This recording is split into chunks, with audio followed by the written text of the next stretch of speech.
My bad, y'all. My bad. I see I'm late. I am tardy for the party. What is She's back. Yes. I was cutting my grass. How about that? Y'all. Yes, I do. I got a green thumb, and the day I'm on one. Hey, everybody. I hope everybody is good. Ladies, y'all good? I'm tired. Tired? Okay. Work. Excuse me. Well, yeah. We're gonna make it good. How about that? Listen here, it's already good. Oh yeah. It's already good. Oh yeah. And again, so today I'm gonna start out showing appreciation for another day. Because I didn't have to be here today. Good God, I didn't have to. And I'm here. And I appreciate it. Yes, I do. I appreciate that. And I appreciate everybody here. I appreciate the ladies here who help me host this event every Friday. And I appreciate the huddle, the members, the sponsors. Listen here, y'all. I appreciate you all because that's where we at. That's where we at. I appreciate everybody. So without any further ado, I'm already coming in here late. And then tonight, I put a specific word in the caption to let y'all know we're gonna get a little unhinged tonight. All right, we're gonna get just a little unhinged tonight. Why not? So if explicit language bothers you, y'all might want to go ahead and check out tonight because we're just gonna keep it all the way 100 tonight. Yes, especially with this topic. Y'all like the topic? Convo, I wish somebody would have. I didn't even see it. I just came right in. I can't even see the comments because I'm on my phone. Trying to saw explicit. Oh shit!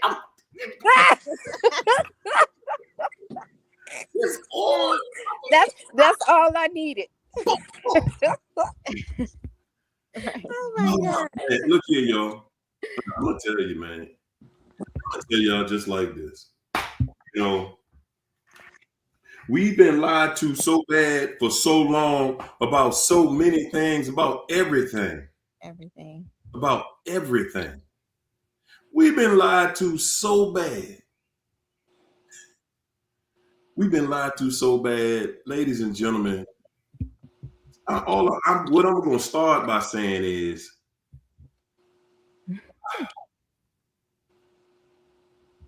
for us to have to live and make it through the lies that we've had to make it through,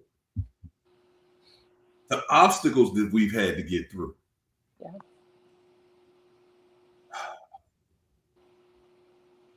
We deserve to be able to just speak freely about it. You did? Because this is a judge-free zone. We all been through it. We all are still going through it. So, I mean, if you come in here to heal, it shouldn't matter how the delivery is as long as it's helping you. Yeah. I think they should have some type of narcissistic retribution checks. You know how they do for like the slavery and the Holocaust and stuff. For real. We should be getting some type of money for that. But you know what? One thing people got to understand. Conference. One thing people got to understand is we ain't getting rich off this. Come on. Nobody's getting rich. Look here. You at the end, look, y'all. I'm gonna tell you this though. YouTube knows they know how to run a game, and I'm not YouTube. I'm not saying this for followership or nothing else. I'm just being real.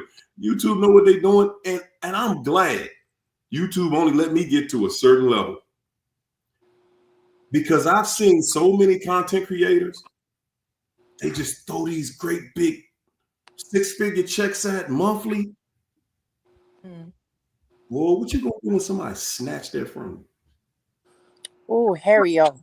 Can y'all imagine living? Because your first check you get, you don't even believe it's real. But after you get about 8 of them,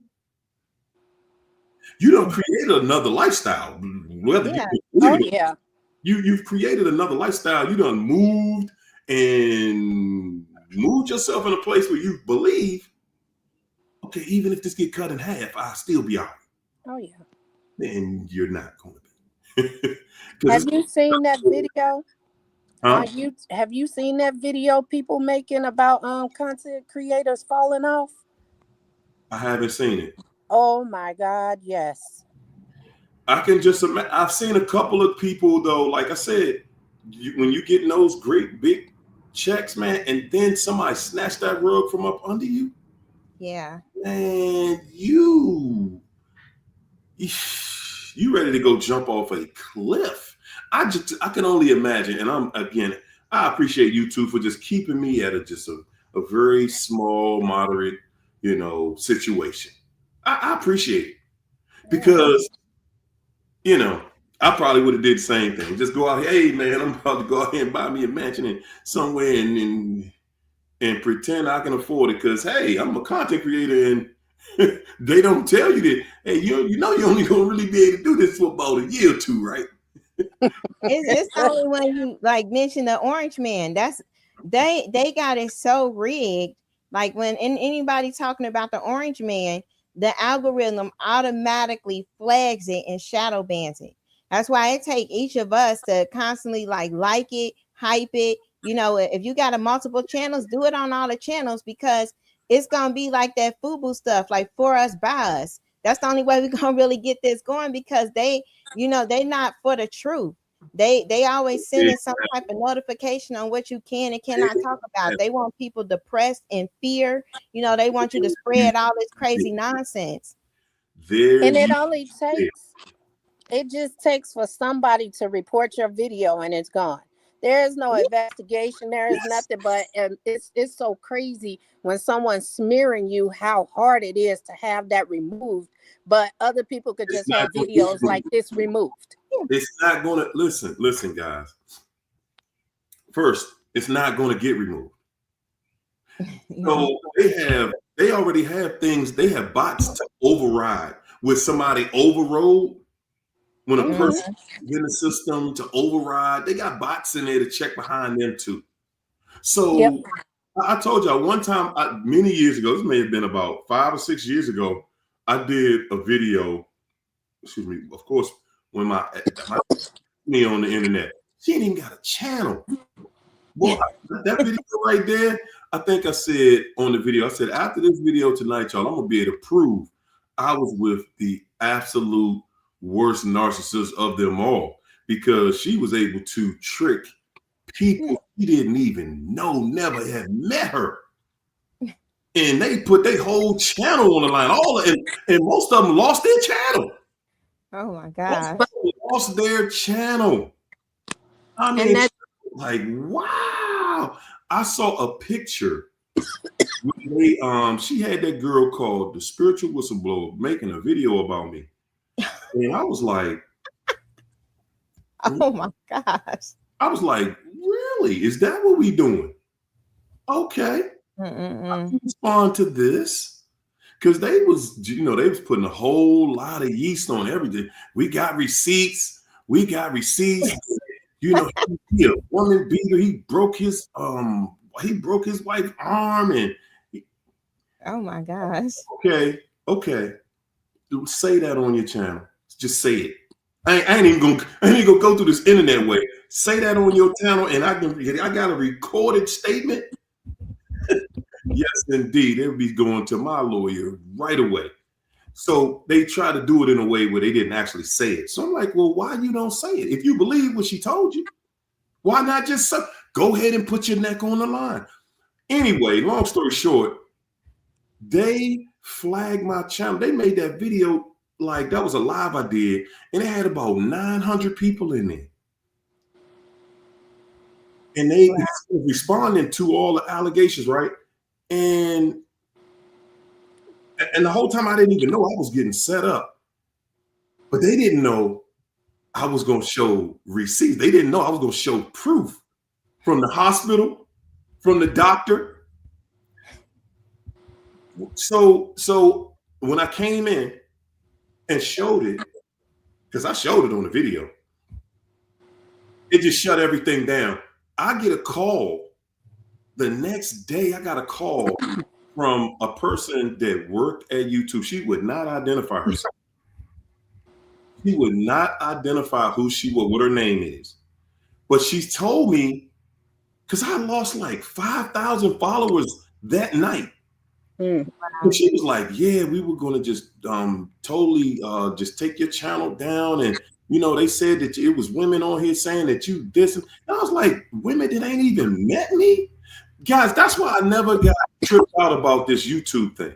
Yeah. Because this is anybody in the world could just call and say anything. No proof. I could call on one of y'all on your private channel. I could call YouTube and say something about y'all and get your channel shut down. Well, maybe not get it shut down, but a few people get together and do it. Man, yeah, they'll definitely send somebody there. Back then, they would just shut you down. They wouldn't investigate. Now it's getting more into an investigation thing because, of course, people gonna sue YouTube because they're like, oh, champ, y'all just shut me down for nothing. Yeah. But nonetheless, I learned my lesson right then that, man, this right here, they got their finger on this. If they don't control your narrative, then they will control your numbers. Oh, yeah. Mm-hmm. And that's your why numbers will look short every single night. Y'all can see that my followers, I got over 100K. When I got over 100K, it was like, okay, now we just going to flat out stop your channel. Flat out. That's a lot of influence. And that's why I never, tried to start my own channel, because I'm going to keep it real. I know there's people that have been on this show, and I know that people who are watching right now and been in this chat pretending to be a victim that be hating on me. And that's why I didn't do it, because I'm not about this. You and you know what? You smart. That's smart because you think about this. No question, they come in the chat looking for you, and if it was on your channel, man, they would be writing their congressman to YouTube about you. That's how crazy some people are. I mean, they so obsessed with controlling something that's coming out of your mouth instead of telling their side of the story. They don't want the story out. That's really what it is. They don't want the story out. That's what I ran into. See, when we talk about on this channel, when we talk about things like what we went through and how you dealt with this, that, and the third. So I never had conversations back and forth with my ex. I never went on her page. I never did none of that mess. I went to YouTube and created content because I saw all the other content creators was out there. I was like, I don't even know half the story. Okay, when it comes to this narcissism thing, I can teach every last one of y'all that I've seen. So I went in that direction. So immediately, man, she started a campaign that went across the states. She had that other girl, and I never said nothing to her about it. But that girl, the T on MPD, she was one of them too. She did the same thing. She was right there with my ex. And she can't say she was because I got a picture of them together. And I never hated on her. I always left her alone. I never came on this internet hating on nobody on the internet. Anyway, that don't have nothing to do with nothing because people have a narrative. They do. And they gonna push their narrative. And if your narrative is you out here trying to help somebody, man, good God Almighty. They like, ho, champ, what you think you doing? You're not about to stop. I'm running this bullshit on this person over here. No, you're not about to stop that. Right. So that brings us to tonight. Yeah. Tonight. The convo, I wish, good God Almighty, I wish somebody would have got in my head that first year. I wish somebody would have grabbed me, yanked me up and said, motherfucker, are you crazy? Have you lost your mind? Are you crazy? Do you see what you see? You saw what you see, what you heard, what you saw. What in the absolute hell is wrong with you? Have you lost your goddamn mind? What is, and then start smacking me a little bit. Smack me out. I wish somebody would have came and put their foot in my ass, like, get your ass over here, man. What's wrong with you? See this baby powder and all. cruddy. You see this dirty, cruddy dog. Oh, dogging you. You watching it. You at the goddamn police station 12 times a week about this? What in the hell is you? Are you crazy? I wish somebody would have, really just jack me, lift me up a little bit. But it said that. And toss me around in the dirt a little bit. And then slap me upside my head. All of that. To just say, man, what is your goddamn problem? What is wrong with you? You are crazy.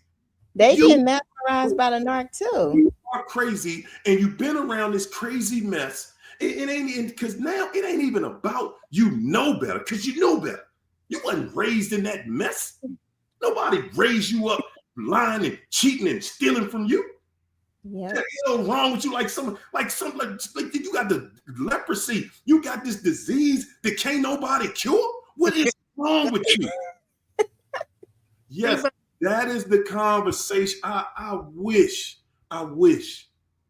somebody would have said that to me day one. Like, are you lost your goddamn mind? Are you crazy? You in here with this sorry trifling. Got the goddamn, you got a brand new home here that y'all just moved into, and this fool got the police over here 3 days a week. See, but Harry, and what you got to say? Well, what do you have to show? I'm sorry, but what do you have to show? What do you have to show for all the mess? And I'm talking about year one. I'm talking about year one. What do you have to show to make up for all of this wretchedness right here? What do you have to make up for the lies, the mistreatment, the mystery, the craziness? What do you have that's going to make up for that? What did somebody give? Did anybody give you anything? Nothing. You just sold your damn soul to the devil. Oh, yeah. You sold your soul to the devil. I wish somebody would have got in my ear and told me, you sorry. You sold your soul to the devil, man. You sorry. I wish somebody would have got in my ear and told me and pushed me around and shook me up for real. Because, guys, guess what? It was some garbage in year one. It was a total catastrophe in year one. No, it was garbage. I stayed around that crap for 24. It was garbage on month 3. It was garbage on week 2. Hello. It was garbage on week 2. Mine was that when you met. My ass was like, "What's up, shorty? Your parents be at home." I'm telling you about week 2. I'm not lying to you. I'm probably about the 4th conversation. Oh yeah. See, probably about the 4th conversation, man. And guys, I'm saying, man, 24 years later, 24 years, that's how long it took me to decide. Guys, that's why the first chapter in my book is the decision. It took 24 years for me to decide, because I said it for 24 years. I'm leaving this broad, man. I'm getting out of this mess. I'm getting away from this broad. I'm getting away from here. It takes long because we develop that mindset that we're not leaving. It's going to take for them to leave us for it to end. And that's why it takes so long for us to, and you got out before a lot of us did. We were abandoned. And so fortunately for you, you finally caught on before she decided to move on. You told her she had time to get her stuff together and get gone.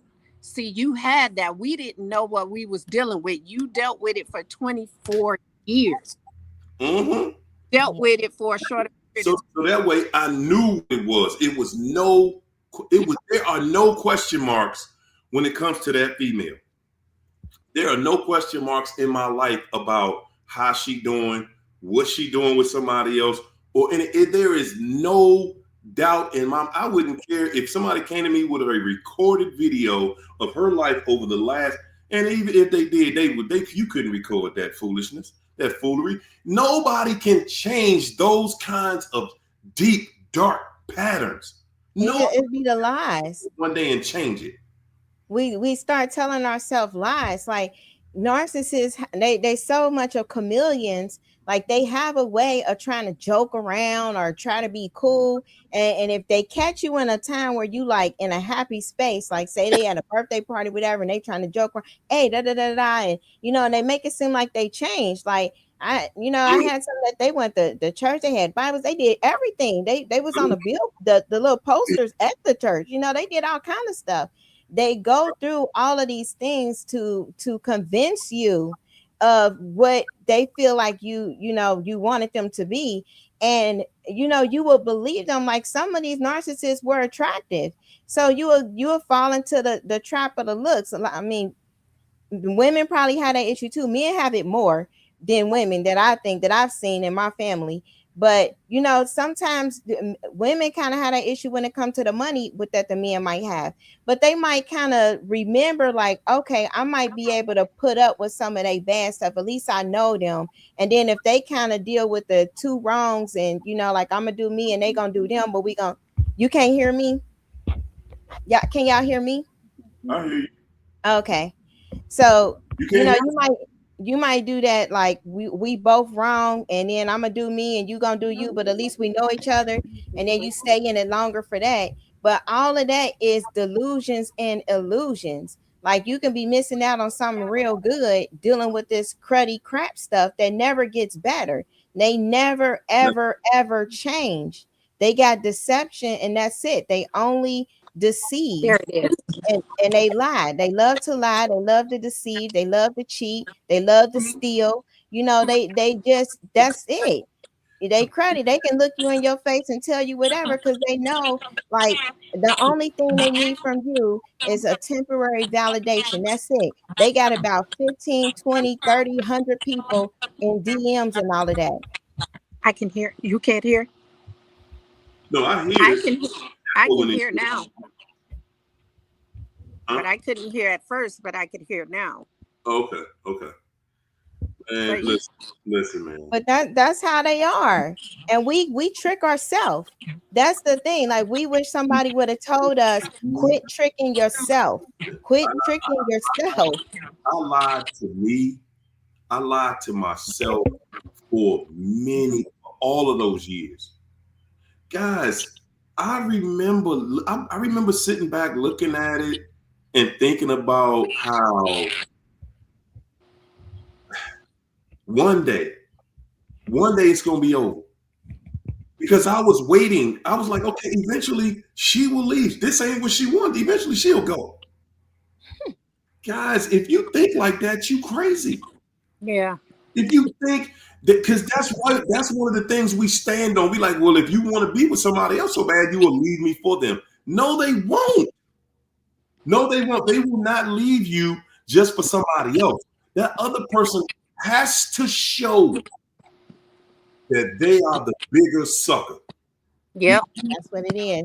And they controllable. Has to show that they are a bigger sucker, that they're going to do everything.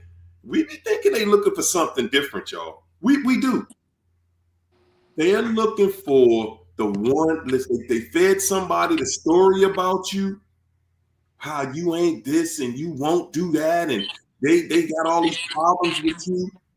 They groom the person so that when the person jumps in, they on assignment.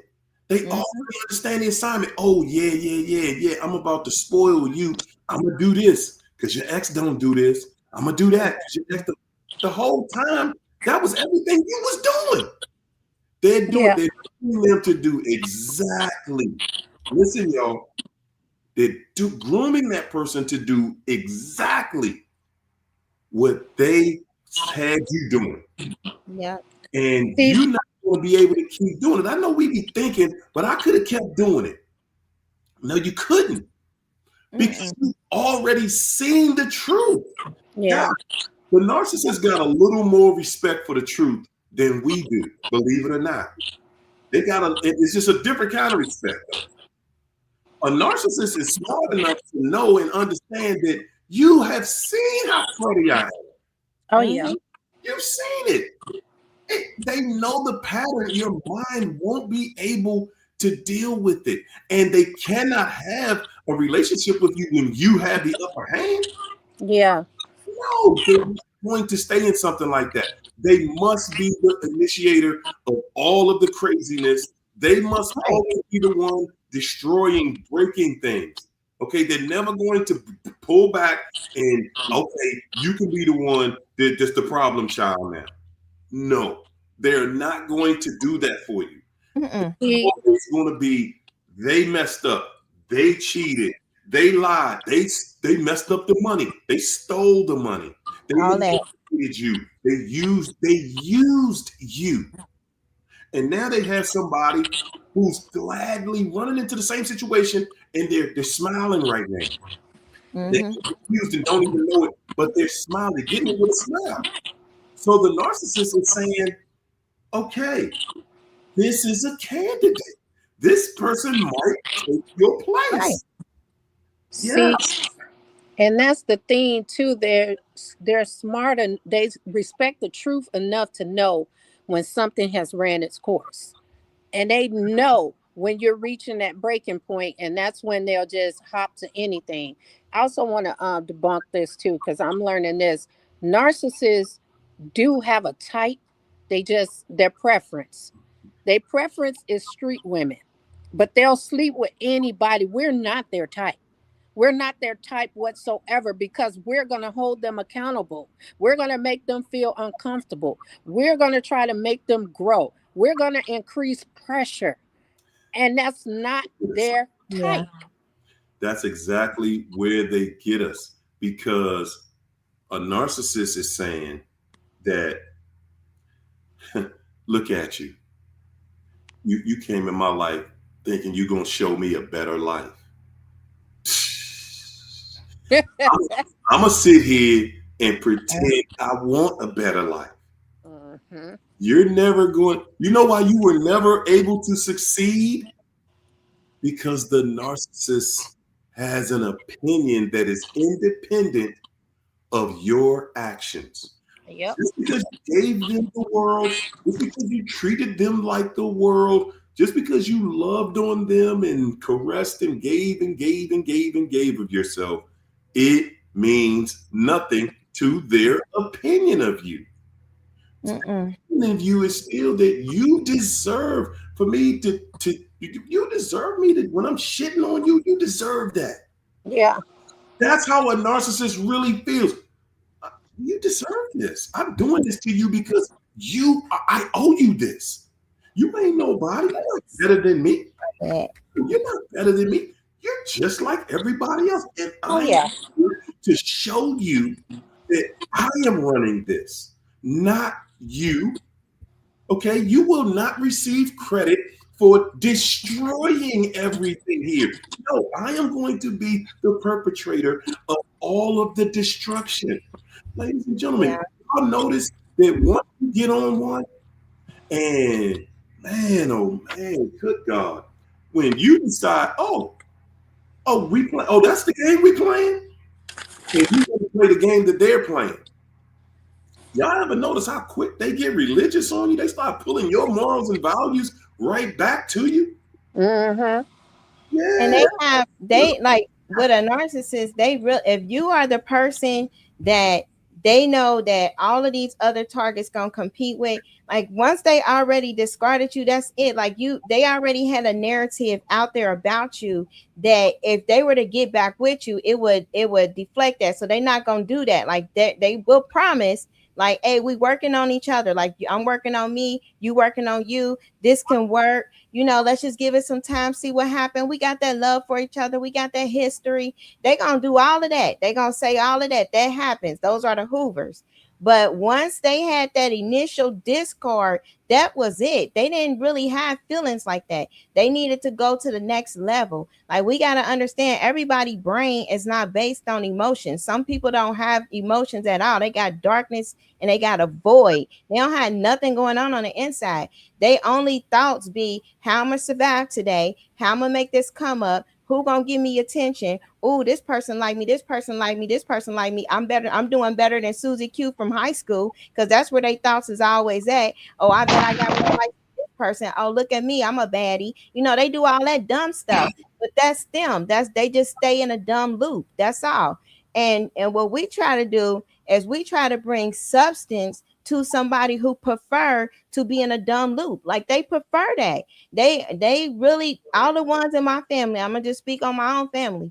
They just want to get high, get drunk, and stay the same. They gonna dress up, look good, whatever, see what supply they can snag. If they got whoever the females are, if you got a dude, that dude better have that weed hookup. He got to have that weed plug, the alcohol plug. He got to be able to supply the addictions for the whole family. That's it. And that's all. Ain't no love. Like they specifically say, ain't no love. For them, sex is a chore. They don't want to have sex like that. Not with you. They'll do whatever with anybody to get whatever they want. But that's not their preference. Once they did it a couple times with you, that's it. They not, everything after that is a chore. They just needed to hook, line, and sink you so they can keep extracting supply from you. And especially if you didn't breed it with them mugs, that's a whole different ball game, because now your role becomes in between these supplies that I'm, dealing with here. I got to hook you in because I got to make sure that they see what I'm capable of having. That's it. And that's all. Like these birds is crazy. And we got to understand that there are some psychologically unstable people out here walking in this world that is not committed to the state facility or Gilligan's Island where they belong. But they are coming and they being in relationships, calling themselves really good partners and potentials and doing all this stuff. Meanwhile, they the devil in disguise. We really got to understand that. And it's hard to tell the difference. It's hard to tell the difference who is a narcissist and who has been a victim of a narcissist, because there's similar patterns. But you know what, though? That's the thing. That's your role in the relationship. You always got to defend yourself.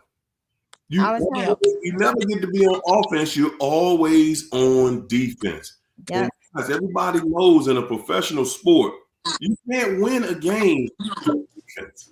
Your offense has to be able to score. And a narcissist is always on offense. That's why we sit back and we on defense. We waiting for them to do something. We waiting for, because that's what defense is. You're waiting for them to make a move. And even coming out of it, you always apologizing. Like I do that still to this day. I'll be like, sorry. And sometimes people are like, what are you sorry? That's kind of how that programming is, because you're so used to somebody blaming you for something. You so used to like everything that fall apart. It's all your fault. Everything is always your fault. That's a narcissist. Yeah. They do stuff to your brain, man. If you be with them too long, your brain will start making them neuroplasticity changes that they talk about, and it'd be rewired for chaos and destruction. Well, at the end of the day, they have mastered chaos and destruction. Yeah. And if you want to sit there like you gonna figure it out, I'm gonna make it work. You know what? I had something to do with it too, and blah blah. If you're gonna do that, then just enjoy that pain. Enjoy, because you gonna get it. It's not just because you side with the narcissist, Joe, that don't stop nothing.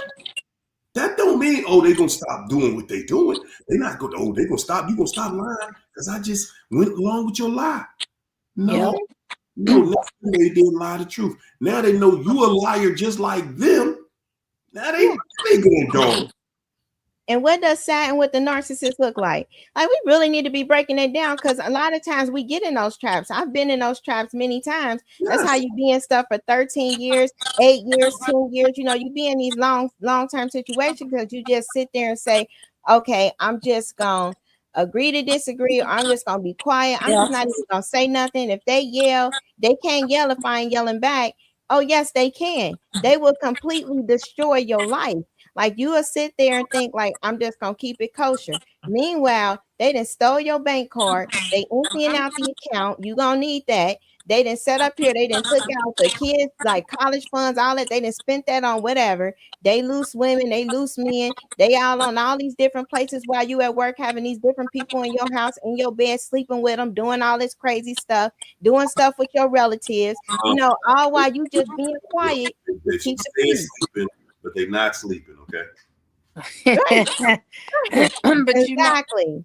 You know, they doing all of this stuff while you trying to keep the peace of somebody that's a sociopath, psychopath type of mentality. They sitting there like, yeah, I like it when you gonna sit there and be quiet, because I'm still gonna rob from you. I'm still gonna lie, cheat, be destroying your career, because they don't like you. Like, we have to really get to the understanding that these people, their core system, if you got a core heart of love, they got a core heart of jealousy and envy. And those two right there is capable of unaliving somebody in a heartbeat, because that always is brewing. They're always angry. They always mad that they life didn't turn out the way that Susie Q from high school or Joe Bob, the football quarterback's life did. They always watching somebody else's life, envious and jealous of what they got, you know, looking at the people they ended up with, wanting that. Then they get madder at you that you ain't them. You know, it's like all of this crazy insanity that go through their head. And we got to understand that jealousy and envy, that the person that's right next to them, that is the number one person they projecting all of that hate onto, and they will take you out. And you know what? It's always somebody else that, they envy more than they do us, that they try to be like. It could be like somebody they saying that's their friend, but they're not really their friend because they're jealous of this person. And they try to mirror that person. I've seen that happen too. And I also want to say this too. The reason I stayed, as I stated in the beginning a long time ago when I got on this show, I had to choose the lesser of two evils. It was either stay with the evil that I was with or go back to my family and risk being homeless with me and my children. So I felt like he was the lesser of two evils, which they were all equal. I didn't know what I was dealing with on both sides of the coin, but now I know. And, I don't have any dealings with my family or with him. It's like, it was just so much to have to way to decide which way I wanted to go. And also I want to say this too, y'all.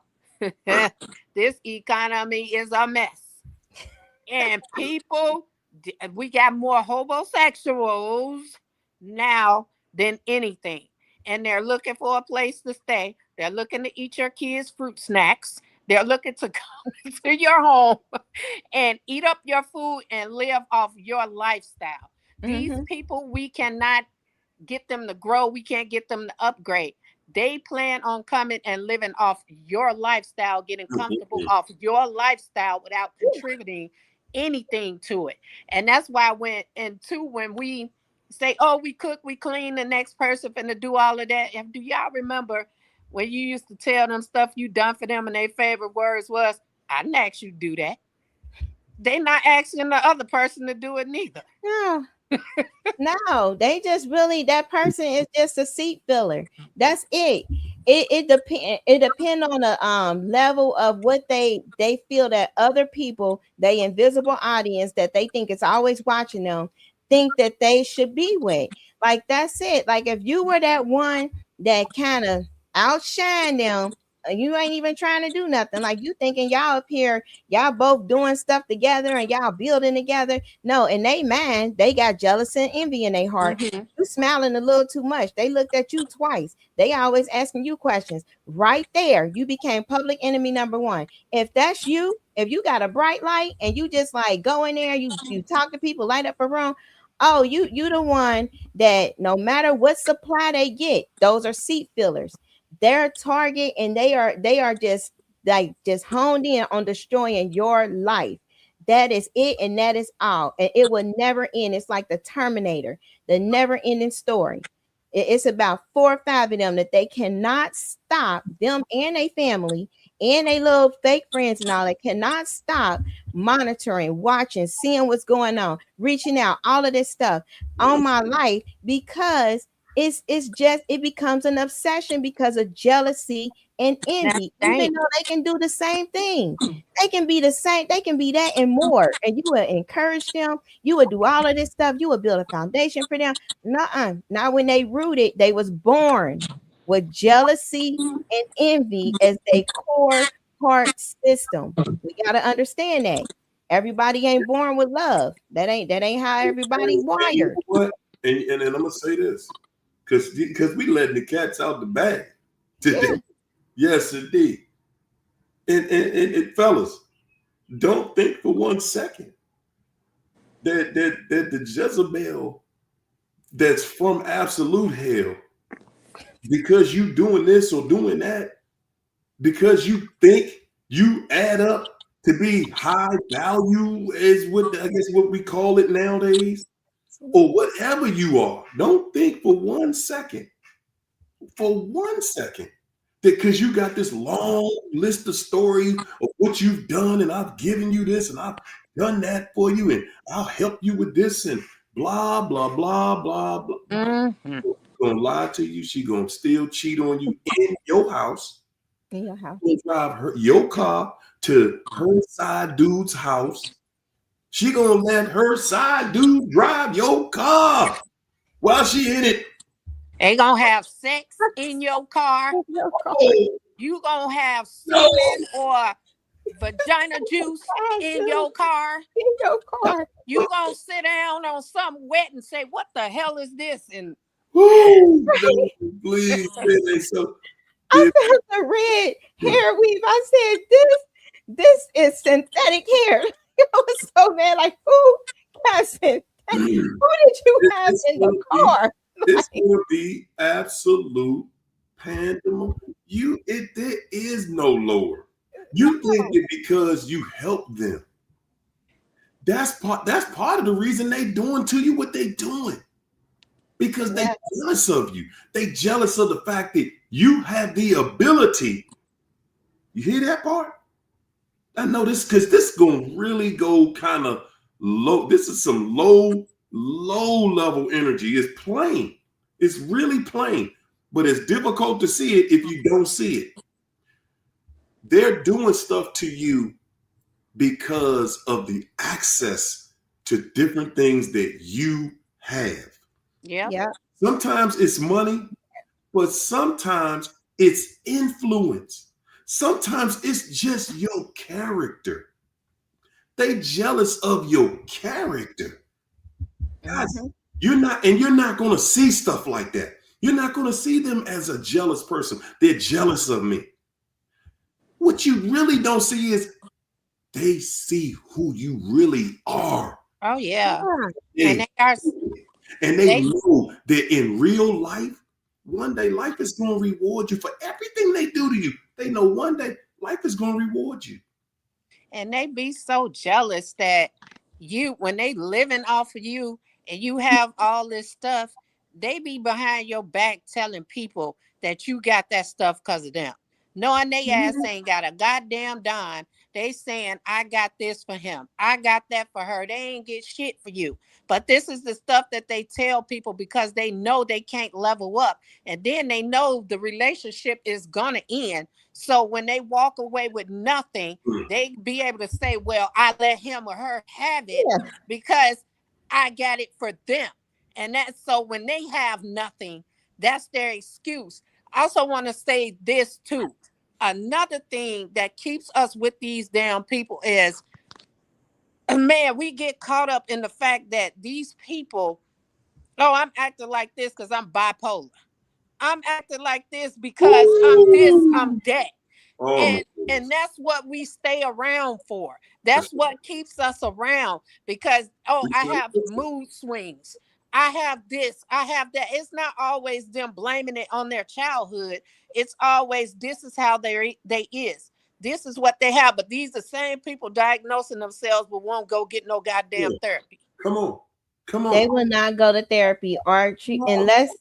unless it's that manipulative way when they trying to secure another supply and they can't quite live on their own yet. They'll go to therapy with you at that time, and then they'll be like, that's a horror story. Don't ever go to therapy with a narcissist. Soon as they come in, the first thing they say, they gonna do all the triggers, say every lie possible. The therapist will believe them. Okay, therapists will believe the narcissist because they are not trained in this. You got to go through this stuff to really understand what you're dealing with. So they'll believe them. They'll get you to emotionally react. Once they get an emotional reaction out of you in front of the therapist, you are no longer credible. So they'll do that at that point. But that's it. They will never go for themselves because they don't feel like they got a problem. They will blame any and everybody else for everything that goes wrong in their life. It's never their fault. But that's just, this stuff is so insane. Like, it's really hard to put together because a lot of times you question yourself, like, am I tripping?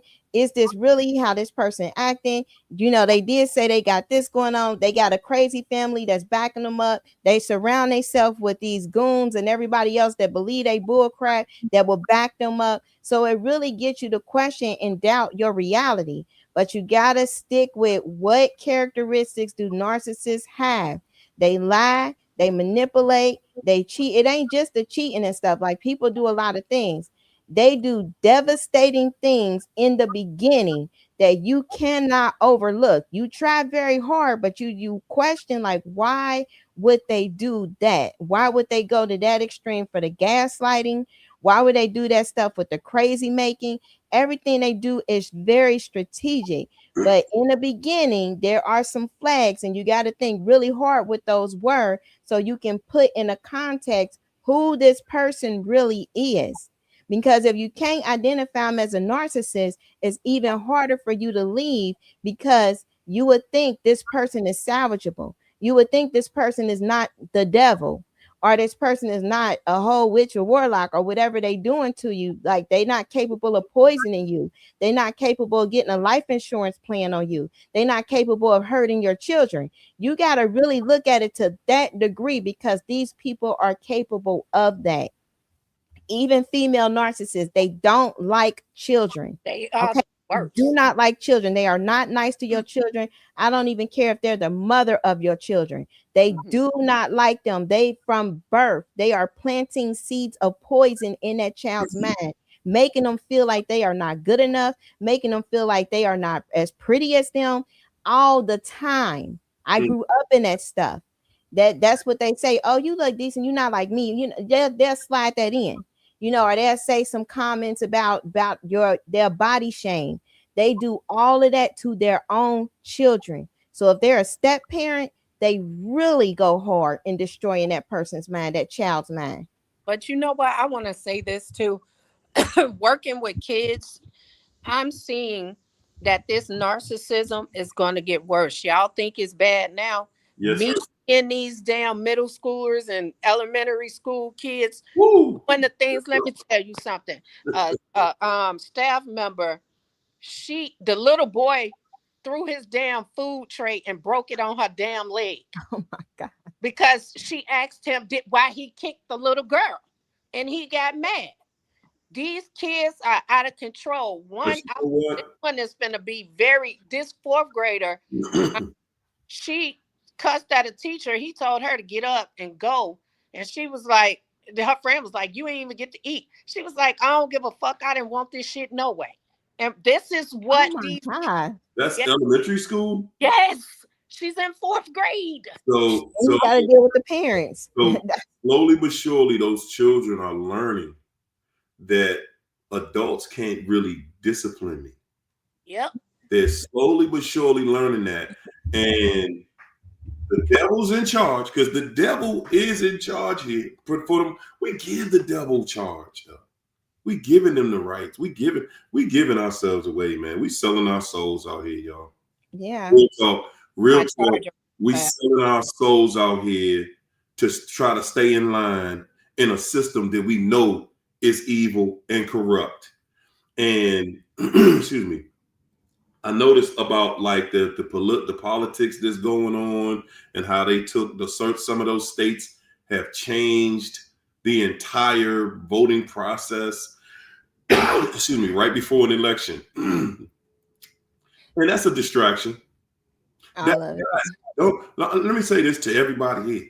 Don't y'all think for one moment that these people really, man, these guys, I bought that racism garbage for my whole life. I did. Right now, racism is all that's the lie they needed to keep everybody distracted. Like, hey man, got y'all thinking about racism now. You ain't guess what you not looking at while we looking at racism.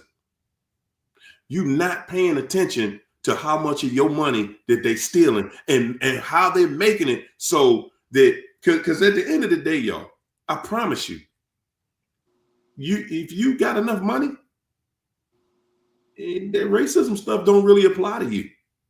Okay? I know they say yes it do, no it don't. Right now, you look at the state of the country, the state of the money in this country, but don't nobody know because we sitting right here, we still spending it. It still work when you go. As long as it work when you go to the store, that's all we worrying about. We're not even paying attention to how, wow, it don't work like it used to. We're not even paying attention to that. We're not paying attention to the fact that they telling us we putting new sicknesses out there that y'all gonna be dealing with soon. Oh yeah, it came from a boat from Africa. We feed that lie. Because guys, at the end of the day, let me say this. We done went to Iran and got mollywopped over there. Went to Iran and got mollywopped. And they said, okay, we done got put out of the Middle East, period. Right? This joker done got the country put out of the Middle East, got the dollar devalued. Guys, don't nobody around the world respect America no more. But since you know since this dude took off, don't nobody have no respect over here. They like, okay, we go get China or we go get Russia, we go get somebody else, and we'll ally with them because that's what they already doing anyway. Yeah. Now, your boy Trump is over there. He over there now in China, bowing down. He's on his knees in China right now because he's saying, man, please. Just tell us what we got to do so we can have some money because we'll steal all the money from everybody else over there. If you think that your skin color, you think the skin color going to let them say, okay, well, we're not going to discriminate against just the white people. You got to be crazy. You are absolutely crazy because it's not going to happen. It's going to be against everybody who ain't got the money. Yep, and they said Americans are leaving here. They said passports have at an all-time high. Requests for passports. They said people getting out of here. People been getting out of here for the last couple years. People gotta know what's over there. A lot of people have been leaving. A lot of people have been leaving, but now every country that's making the process harder. So you can't just leave because people just. Like go to a country and just don't come back. They're just like, hey, I figured out when I get over there. And if you got a retirement from here, man, just good luck. Hopefully they'll keep it coming. You know what I'm saying? But we know these thieves. So we are we amongst the den of thieves. These people care about the money. They got everybody in the black neighborhoods in a frenzy about voting. We sitting worrying about voting and our money ain't worth a man. Every single day your bills, they attacking you from every different angle. And the biggest issue that I have with us just here in this country. Because we all in this country like it. I mean, it is what it is. It's our country. Yeah. We all in this country together, and we sitting here watching this dude rob the country, and ain't nobody saying nothing. Ain't nobody doing nothing. Everybody just sitting here watching in amazement, like, wow, like it's a slow accident happening, and we just like. It's very strategic. Every single thing. And then they got your boy Clarence Thomas and them. Who would even think that he would stand up for anything black? Nobody even is surprised or shocked at him that he was one of the people excuse me, that voted for this thing. And who cares? Don't nobody even care about that dude. At the end of the day, it's a distraction. And it worked. It's working. We're not talking about what's going on no more. Y'all notice how the Epstein files disappeared, and people still, and that ain't about nothing. It's about the money. It's not even just that, Ariel. Let's not overlook that new virus, and that's transmitted sexually. So let's talk about that too. Good God. Because that virus, I got a book. I really got a Patho book from like the 90s. I keep all my medical books. I'm saying that stuff right there, that it's been out. What they are doing, I mean, it's on the same lines of the other one they put out. They put in fear. See, the synthetic stuff that they make, it only can react if your immune system is jacked up. If you are fearful or stressed out or have all of this radiation and things they putting out there. Guess what though, Keisha? Who in here is not stressed out? That's what I'm saying. That's why we can't be stressed. We gotta understand that they are lying about everything. Like everything is in abundance. Not stressed. They already know you stressed. And then they taking diseases that they created. They create this stuff been around. Where? Ain't no such thing as a new disease. It's all the same thing. It's all the exact same. I would drink tea if I was people. I work on parasites. I put some hyssop, like peppermint oil work too, but it's some things that really help us. And including cancer is a parasite. And people have done the math on it. People have done gets parasites out. Like it actually gets them to extract out. Peppermint oil can kill it and kill the larvae and stuff too. But hyssop actually get it out, and it's smoother, and it's stuff that you can drink in your digestive, like you can put it in some tea. But it's good to mix. I've been mixing all kind of products. I'm telling you, I don't have no problems with none of the stuff they doing, because everything that they doing has the same type of origin. And as long as you know the origin, you can work against that. They base it on fear. They base it on taking away people's joy and their happiness. If you stay in those kind of emotions, they can't. That's a frequency that their technology can't attach to. Their technology got to attach to a low frequency, anything below boredom on that chart. That's why everything's so haywire. That's why they constantly putting out all of this fake news and stuff, because they need us to be depressed. Can't be with a narcissist. Narcissist gonna keep you in a low frequency. There you go. Most of the state, most of the country, most of the world now is highly populated with narcissists because of the social media and all that. And let me say this too. While we here, guys, I'm gonna jump way out there on this one. Excuse me, because we so naturally want a good relationship. And anybody ever thought about why it's damn near impossible to find? Everybody looking for it. Everybody looking for it. And where the hell is it, right? And we see people in relationships. Well, that person got a good relationship. Well, that person got a... Man, everybody in a relationship, including the best ones that we ever thought that existed, will tell you, man, that thing is some work, and it's some work every day. It's serious work. Y'all know what that means? That means it's stress. Yeah. It's stress. And then that people got to be capable of receiving the work. Like you have to have the wiring in your brain to be able to make the relationship work. A narcissist don't even have that wiring in that frontal lobe. It's just all dark. They don't have it.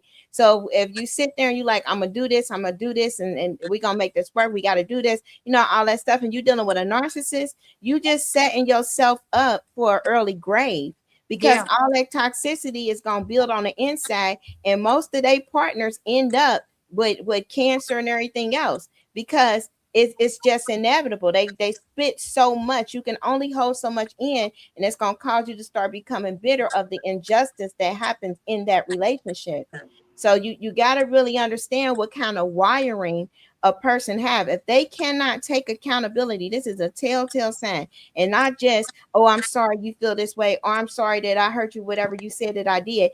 No, if you know that they are not taking accountability for things that are going on in life, chances are you're dealing with a narcissist, because they cannot introspect. They cannot say how their actions has caused somebody else to feel bad, and then they had a solution to help make that person feel better, or help to fix that situation. They would never talk about that, because it doesn't exist. See, their way of trying to make something work is manipulating the situation. Yeah. And that's their definition of trying to make something work, is to manipulate you, to control your thoughts and get you to stay in that relationship. We try to do it the right way. We try to come up with a solution, try to figure out, we look within, thinking it's us. Like, what could I do better? What am I doing wrong? And they don't do that. They manipulate the situation for you to have those thoughts, to make the relationship last until they are ready to go. And they're going to always stick around. One thing about narcissists, when you don't want their ass, that's when they want to stay. A lot of people always, I want him to leave, he won't leave. Act like you want his ass. Act like you want her. She will leave. Ooh, They man. always want what they cannot Can the have. They church want to say control the amen? outcome. Can the church say amen? Can the church say amen? Because, good Lord, when you don't want to be bothered no more, good God Almighty, you not getting rid of that narc after that. It's going to take you, if you got a few years of trying to get away from them after that. But again, it works just the opposite when you're trying to hold on, buddy. You cannot make somebody stay that will not stay. Just like you can't make somebody go that will not go. That's true. Because their mind, their brains are not developed to understand the way that we think. I think they be literally stuck at the edge where they were traumatized, whatever age that may be. And we They never are. know, but it's always telltale signs, because when I think back in the situation, this dude literally used to do baby talk sometimes. So that kind of tell you where he was stunted. Yes. Like, he'll say something like, oh, I'm about to go night night, like a kid. You know what I'm saying? And he'll say it like a kid. Oh my God. Yeah. So I mean, and you think it's funny, but these people have really transitioned into that child. Yeah. And you That's don't the even other know them. that. Wow. They're rock, they're crazy. They do all, it's crazy. But they do stay, it be like different timelines they be in. They do stay in that position where they was originally hurt. They can revert back to that version of them when things be in a crisis. Then they have flip, put on a mask, and be everything that they need to be for that. That's what they do. But their ultimate heart posture is destruction, destroying you. And if they feel like they lose you as a supply, or that you moving on with your life, they would go through all the hoops just to get you back until that is destroyed. They know, they can sense it. Once that's destroyed, oh, they go back to however they was. They dog you again, call the police on you, get a restraining order. You bothering them. Why you bothering them? Why you always doing this? Like, they just completely flip. And you be like, but we was working on us. I thought you have a whole restraining order and everything. You'll be psycho. They'll be filming you, all kind of stuff, just like that, because they know that they destroyed whatever you was trying to do to make you happy. Because remember, they got jealousy and envy. How dare you be happy? They don't feel happiness, so you can't be happy because they already had they already have marked you, they already had you, so you part of they supply, they object on the shelf that they get to destroy whenever they feel like it. You know, you one of the ones that got to be an admirer of them. So if you're happy, then how much attention will they get? They need to have that to lure these other supplies. They need to have you on, like if you a male and you got a female narc, they need to have you like, you know, the little dog on the leash, because if you do that, then they got these guys up here that they told that you do that, then that makes them want them more. And then it can be vice versa, that the guys do it too with the females. That is how they think. That is the only way that they think. They don't think as far as, I'm going to form an emotional bond with this person and do right. They don't have the brain neurons in there. The wiring's not there, receptors not there. I don't care what medication they take. They cannot think like that. It doesn't exist. And you know what? And that's the thing. They time warped. They stuck in the past.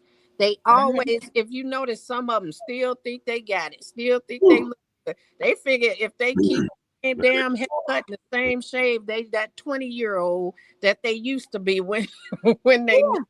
these people, it the signs are there, we just don't catch it because we don't be knowing what we dealing with at the time. But I bet if some of y'all think back, y'all will see what I'm saying, because these, it's like they can't move forward, they can't think past where they last were, and that's where they want to be in life. If they always talk about what they had, what they look like, what they used to do. It's never nothing. That's why I can't take account of, well, I'm not gonna say that. That's a lie. These people can fake accountability. Like I said, they're not allergic to accountability. They're allergic to being uncomfortable. And if it means Yeah. that they have to take responsibility for something they did and it makes them uncomfortable, then they're not gonna do it. But they could definitely fake accountability. Absolutely. Absolutely. Grace. Thanks for super chat, Grace. Mwah. Grace said, found out my ex moved in with the new supply. It hurts. Who He knew? lives far and doesn't see our kids much anymore. Who knew? But text me, wanted to see me and Mother's Day. He texted me, wanted to see me on Mother's Day.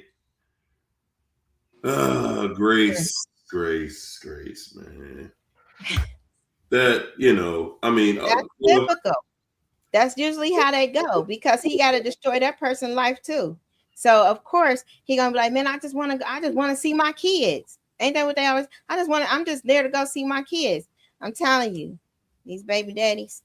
Now they don't even care about the kids, because if they wasn't in the kids' life like that before, like they only care about themselves. When you was with them, all of those photo ops and stuff was you doing things to make things happen so they can be around the children.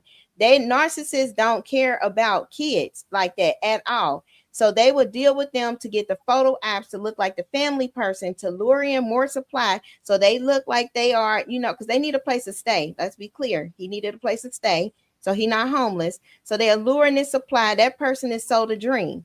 Now they do want to come back because they need to have you on the hook. Those children have to be groomed that as they get older, they will be the next supplies to take care of the narcissist intermittently. When that narcissist have a pity party, or now they got to leave this supply, they gonna go to them adult children. They gonna need some of their money. I'm telling, this is how this work. These You know people, what? they never stop leeching off of every and anybody, and they children are pawns. That's it. They do not care about them. You know what though? That was just a heat check. He didn't really want to see her on Mother's Day. If she would have said, "Yeah," he'd have ghosted the hell out of her. You know they like ruining There holidays. you go. That's gonna make her damn. There you go. It's all about. They will pop up though.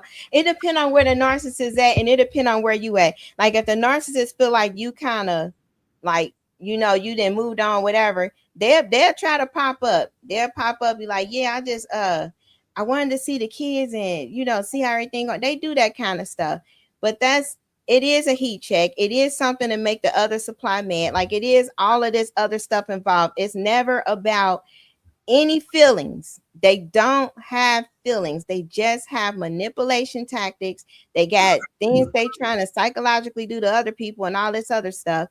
And that is it. And that's all. And they want to make sure whatever they got from you, like if they saying probably like not to pay child support or not to get money or whatever it is, whatever obligation they trying to avoid, or if they trying to get something from you, that's the only time that they'll really come around, and then they'll use the children as bait.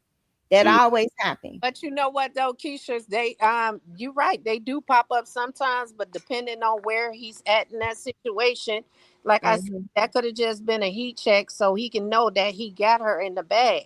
Yeah. These people use these, they don't care about these kids. These kids is not just for access to you, but access to you while they're with someone else, so that person can't say nothing but be like, oh, you trying to keep me from my kids? Oh, you don't want me to see my kids? I'm not about to be beefing with my baby mom because you don't want me talking to her. No, that's my friend. But they said all these bad things about you, and now they're defending you to this person because now they want access to you and be able to cheat with you, and this person can't say nothing because the kids are off.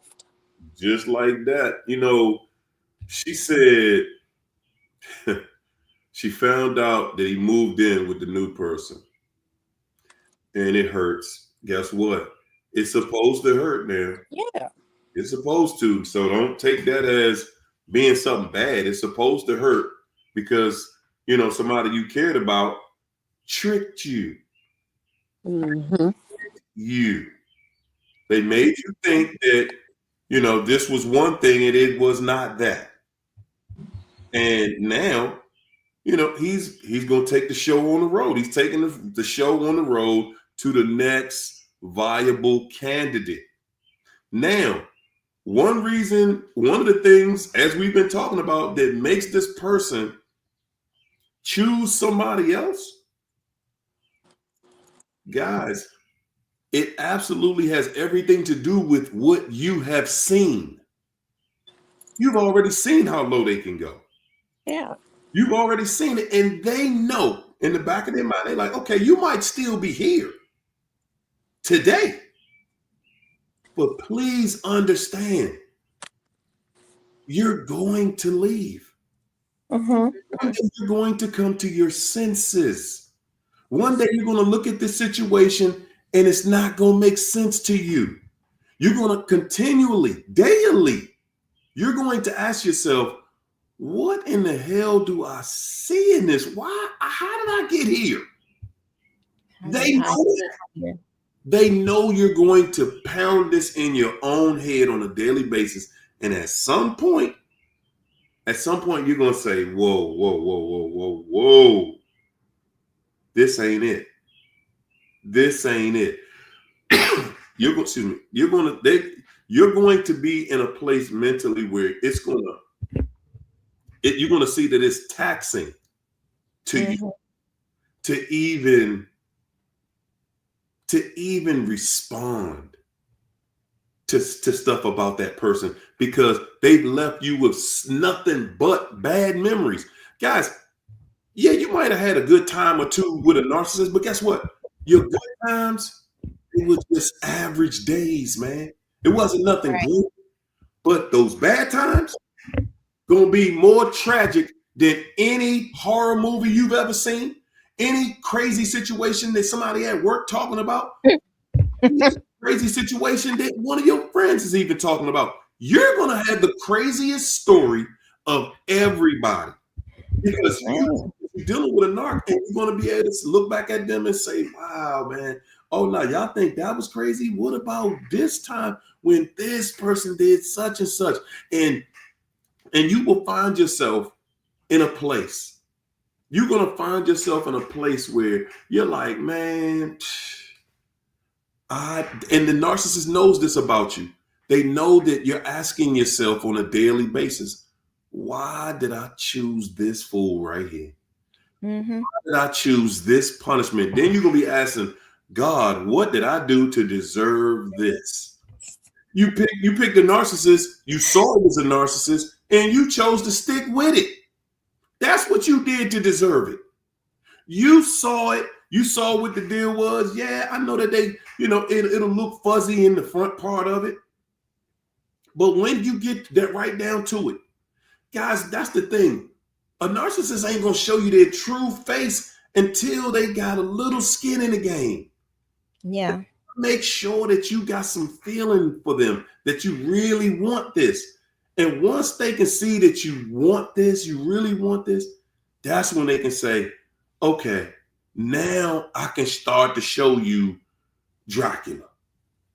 I can show you that, hey, this is a serious, this is going to be a dog situation. I'm going to drag you. I'm about to take you through the worst ride of your life. You're going to spend trying to figure out what in the world did I do to deserve this craziness. And at the end of the day, y'all, at the end of the day, the only thing you're going to be able to say is you look back at the mirror and say, wow, you know what? The signs were there, but I wanted it. But I wanted it and I wanted it to work. But the signs are already there. Guys, we will look at our emotion before we look at their pattern. And we make decisions based on our emotions instead of the patterns that person is already showing us. We sit there like, okay, well, the last time we got into it, I think they really got it through their head that they can't like this no more. Guys, guess what? I'm just gonna give it to you raw now. Guys, that wasn't the last time y'all going through that. Right. That's not even the next to the last time. It ain't the next to the next to the next to the next. As long as you dealing with that person, as long as you're dealing with that person, you're gonna be going through that with them. You're gonna be going through it. Will not stop. It cannot stop. It's funny to them. Being who they are. It's funny to them. And really it's when we decide to put an end to it. Like a narcissist can keep a dog and pony show going forever. They love the attention. They love the drama. They love the chaos. It's when you stop. And yeah, it do hurt. Like the one with the teenagers, like it hurts. Like you gonna cry, but you gonna cry going back and forth anyway. You gotta make up your mind. Like, okay, I'm gonna cry this out, but this will be the last time that I cry about this. And it took for I know for me, like for some people it might be different, but I would have stayed in, similar situations. It took for the phone call for me to hear another female's pain the way that I used to cry over this nigga. Like for real, I don't want to try to say the N-word, but that's what that dude is. But just to hear her crying and all of that stuff, and I'm like, whoa, because she was just like, I really love this dude and all that, and this dude and moved back in talking about we a family again and all this craziness. So just to hear that and hear somebody else be in that much pain, I was like, look, okay, this is it for me because this is just too much. What I'm gonna do, I'm about to get this dude to you. Like, you ain't gotta ever worry about me being the one that's in his rotation, because I'm about to go here, all his stuff gonna be gone and everything. Like, you about to have him. I'm just saying, you might want to learn about narcissism because this is 8 years in, and so it get to the point where you have to make up your mind that this is it. This person will never change. And he'd have been with multiples since then, but they will never, ever change. That's the only thing that they are looking for, he got a gambling habit that he can't supply. He a thief, all of that stuff. So because of his lifestyle and his, likeness to like steal and everything else, he got to look for new victims. So that is it. They don't have the conscience that stops them and say, I'm hurting somebody, I'm hurting my children, I'm doing this crazy stuff. No, they come back. all the time, like, let's do this again. Let's be a family again. Your boundaries and your no have to be so strong, because if you can sustain that, you won't feel that particular pain ever again from that person. And you got to get to the point where it's like that, because narcissists only thrive on pain.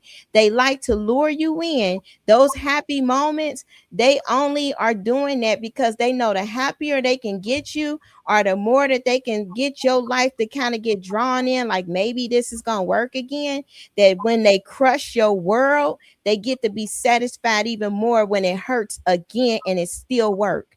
Like 14, it can be 4 or 5 years later, it still work. They be like, oh, I still got control over their emotions. That's how they feel. That's how they think. The women in my family, that's how they feel. Oh, watch when I call, watch this. I'm about to get $50. Watch. Hey, babe, what's up? Man, nah, man, it ain't work with me and dude. Like, I miss you though. Like, don't you miss, all this and that. That's it. They nasty as hell. They do whatever. So that's it. And then once they lure you in and then they crush your world again, they get satisfaction. They laugh about it. It's something that can get them to, they put you on speaker and everything.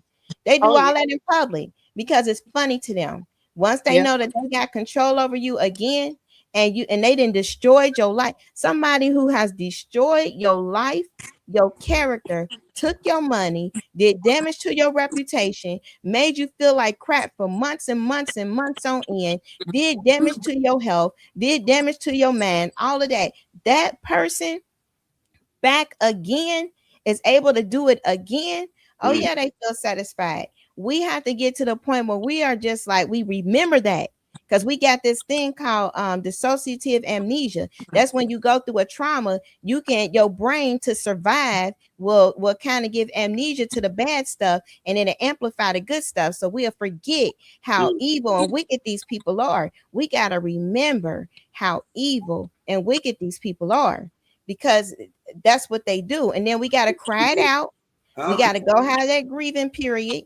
We got to heal and deal, and we can't touch that stuff no more. Don't touch that fire. You will get burned. Hey, how could you forget? Number one, one thing about it, we can kind of get past when somebody does something nice, but when somebody do you dirty, you ain't gonna forget that. At least not right away. It's gonna take you some time before you forget about, oh man, so-and-so just did me trifling. That's gonna take you some time. When people do nice deeds, we'll remember it. But I'm gonna tell y'all, man, it seems like nice deeds are so unattractive in this world. Oh yeah. They are so unattractive. Yeah, you weak. They feel like you weak, or you desperate, or whatever. Yeah. You just being kind of like. That's really, guys, I'm gonna tell you, a lot of times when you're single, that's how people perceive you. If you're single and they perceive you weak, don't nobody want you. That's why so many narcs, that's why people always dating somebody that's married or in a relationship. Because that's when everybody wants you. Like, oh, you got some, okay, I want you then. You've been the same person the whole time. Yeah. But they look at you when you do nice things for them. A narcissist, oh, you doing, oh, okay. Yeah, you don't, they're looking at you like you don't even know you dealing with a snake, do you? You don't even know you dealing with an entire snake over here. And that's the thing. We need to learn that when a dog show you its teeth, you better believe it's gonna bite. And that's what we need to teach ourselves, that a snake is gonna always be a snake. We also need to tell ourselves that, God, I just lost it because I'm ready to clock out too. But I'm like, in 2 minutes, I'm getting ready to leave up out here. And I had it all in my head, and now it's gone. But you know what? I want to say this too. I think, I think that we need to tell ourselves that an apology can't open doors that should have been closed. We always take an apology and let that person back in our life, and that's all it takes. We need to And do it's better. just words, no action. Man, they ain't done nothing. And No action. They just be like, I'm sorry. You're gonna be watered down, weaker than ever, and gonna hit you with look, baby, blah, blah, I mean, and right today, I mean, that day, everybody make mistakes. That's about as much you're gonna get. Everybody make mistakes. So because it's not gonna be their fault. As a matter of fact, during their apology, they're gonna still become the victim. They're gonna become the victim during the apology. And you're gonna be sitting there saying, wow, I never knew you was going through so much. You're gonna be falling for it. That's what they see in you. It's not even just Narcissist sees in you is your ability to deal with all of their lies and deception. And it's not even that. The way you make pretend that it's okay. They don't just become the victim. They can also make you the villain along with them, because they'll say something like, we're not perfect. I'm not perfect. You're not perfect. We both done some things. They are good at saying that and making you the villain. If they're going to be the villain, you're going to be the villain, because a lot of Uh-oh. Okay, look here, y'all. We got somebody else joining us in the house tonight. CJ's back.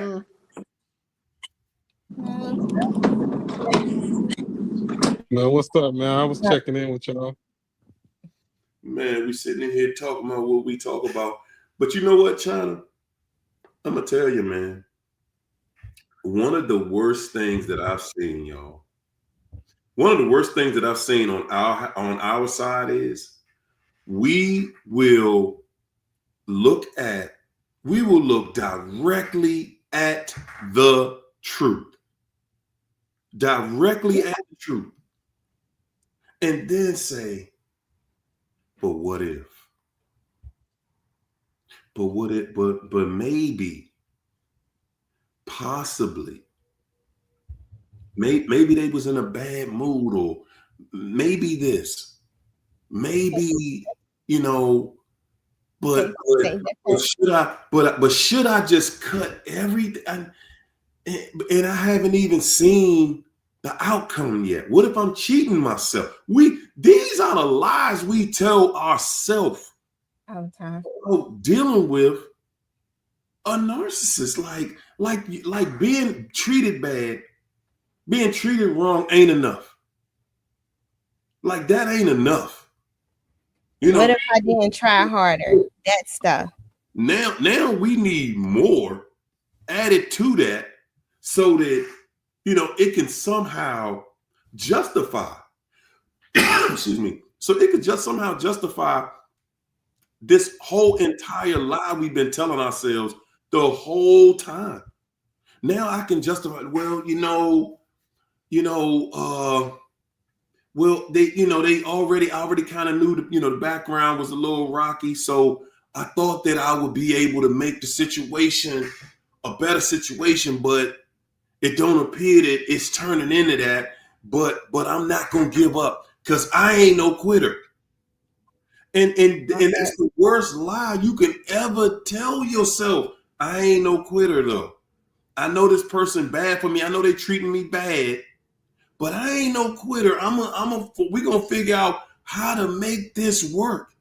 And guys, I'm here to tell you, every last one of y'all that thinks, for everybody that thinks that they gonna make it work, man, I'm telling y'all that people still reach out to me from different continents, everywhere. And I'm saying, if you found a narc and you were able to make it work, just inbox me. I'd love to be able to update people. Hey, y'all, guess what? It's somebody who's saying they was able to do it. They're able to manage the headaches. They can deal with the lies. They're not even thinking about the cheating. And hey, they're able to make it work. And so far, I have never heard one person ever come back and say, yeah, the person, the narc really wasn't that bad. And, sometimes I know that they're going to deal with occasional lying, the occasional thievery, this, that, and the third, but I love them. So that's the last excuse that you got. I love them. How the hell you love somebody that's dogging you and mistreating? How? Well, I mean, I'm emotionally attached. Then say I'm emotionally attached. Don't say I love them.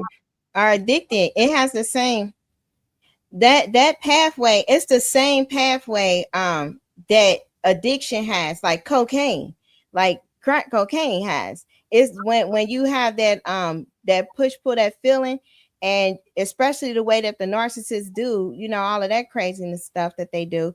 It's really like that. It's like you get the initial hit of the cocaine, the crack, that does something, rock your world, make you feel like Superman, fly, you're cleaning, you're doing whatever. I don't know, I ain't never had, I'm just saying. I heard a lot of stories, but I don't know, that's kind of how it does. And so after that, you never get that particular high back. That never happens. People who start to become addicted to crack cocaine, at first it starts out like, this is really good. This is good for me. This is wonderful. I'm partying. I'm having fun. Then over time, their body just start to become used to it. Their brain make receptors for it. Now it's something they do for survival. It's something that they willing to give up their kids for, give up their body for, give up their home for, live on the streets for. It's something they willing to do things that's way out of character for. That's the same thing with an addiction to a narcissist. It's on the same pathway because the same part of the brain is activated. That's the dopamine. That's all of this stuff that happens. And then you have the lows, the cortisol, the stress out, then the dopamine fix come back. You got to get on a whole different type of brainwave. Your happiness and joy should come from serotonin. That come from unconditional like type of love. That come from happiness, joy, stability, and all of that stuff. Like, it don't come from something that's chaotic and push pull. That come with the lifestyle. And the most people that's addicted to like crack and everything, they not just addicted to the drug itself, they addicted to the lifestyle, they addicted to the chase, they addicted to messaging the dealers and stuff and getting whatever they got to get. And then it's a lot of rush that come with that. So we got to understand, like, when we dealing with this narcissist, it's not the addiction. It ain't love. There's no love. They don't have the capacity to love. Love comes from a part of the brain. They don't have wires in it, scans showed it. They don't have that. It comes from the addiction of the fantasy and what you feel like this lifestyle provided for you. That's it. Because they real good at image making. Y'all can be whatever you want to be. They real good at that. Y'all be taking pictures, y'all the couple, the it couple, all of that stuff. All of that happens with a narcissist. They can hold that image up because they need to get that supply. And however marketable you are, they gonna ride that thing all the way out because they need to get more supply. But they planning your demise, and they will unalive you if it come down to that insurance check. Trust and believe they will. We're seeing that too often. Too many people just ending up coming up. Well, they talking about it now. So it probably was already happening, and now they just publicize. Now they really talking about it. Yeah. My mama got insurance plans on everybody, even my dad. I'm like, you ain't even dealt with him in over 40 years. She got an insurance plan. I'm telling you, like, these narcissists, they only about that. That's it, because they got these little addictions and stuff that they gotta feed. They go to every high school reunion because that's where their mind is at still. That's it. It's nothing else going on there. Like, they feel like everything they can get with their looks. That's it. They don't feel like they gotta work for nothing. That is the sad part about that is so true. It's true. My mom's very pretty. Like, everything with her looks. This thing right here ain't never gonna play out. Oh no. This is forever. And when they find out, and so many of them find out and cannot cannot get it together, cannot figure out what happened. I used to have people chasing me left, right, and front and center. I couldn't get rid of all these fools. And now I'm seeing people my age and older. They believe, and that's how far the delusion goes. I'm sitting here like, man, my generation is going to be a generation that is talked about for because the level of delusion that some people have, it goes so deep. And guess what? You can't fix them. You can't tell these people, you ain't got it no more. You can't tell them. They sitting around, they so crazy. They sitting around waiting for the person that they really want to divorce their spouse or their spouse die. That's the level of delusion that these people have. When they get their mind made up, it's either this person or it's nothing. And that's why you got a lot of people out there that's just nothing. It's not, and they're not even really looking for nobody. They just like, hey, I'm just kind of out here waiting for my person to go ahead and divorce that person over there. How was VR headset for my birthday? That's how they do. And like my mom was saying, hers is, she said she got like a 10-year plan. And her 10-year plan is because she felt like she had her. This is how traumatized they are. She felt like her dad left her at age 10. So they still dealing with that old stuff that they got going on from childhood. So anybody she deal with, they on a 10-year plan. And after the 10 years, like even the one she with now, she like, I'm, he kind of expired as far as she need to divorce him, but she looking for somebody who already got, they retirement, they got bills paid off, all of this stuff, like they financially set so that she can be financially set. Like that is what they look at. Like that's it. And that's all. And she looking at this last one, like she got tricked because, he was younger, but he was from Africa. She thought he would be a prince, but he wasn't. So it's like, the narcissists get tricked too sometimes, but they view things on like, just this is a 10-year plan, this time is expired, it don't matter, whatever feelings, it ain't none, move on to the next because it's been 10 years. That's it. That's crazy. That's insanity. Right. You know what though, man, when it comes to what you were saying, Harrio, about some people are attractive and they can have a certain attitude. Sometimes people may not be as attractive as they think they are and still be in delusion. Yeah. Because they're not humble. They're not humble. I was talking to a friend of mine. She got 3 children, 2 baby daddies, and she's not really an attractive female. Of course, I didn't tell her that. I really wanted to, because she was telling me, she was basically explaining to me that like no man wasn't good enough for her. When I called her, she acted like she was crying. And then we kept talking, and she was talking about a dude that she did like, and he was a good dude. And I told her, that's the dude you should be with. I said, so this is the dude you like, y'all talked. And she basically said she lost interest in him and befriended him. And I told him, I said, so you friend zoned him? She said, yeah. And I said, now here you are complaining about all these dudes. And then you tell me about this dude that y'all got so much in common. And since you had so much in common with him and y'all got along so well, you felt the need to friend zone him and you lost interest in him. It is. That's that delusion that, you know what I mean? It's a lot of that going on these days. Like people are not humble enough to, man, this Satan has really done something to this society, man. People are thinking backwards. They're not really thinking about what's healthy for them.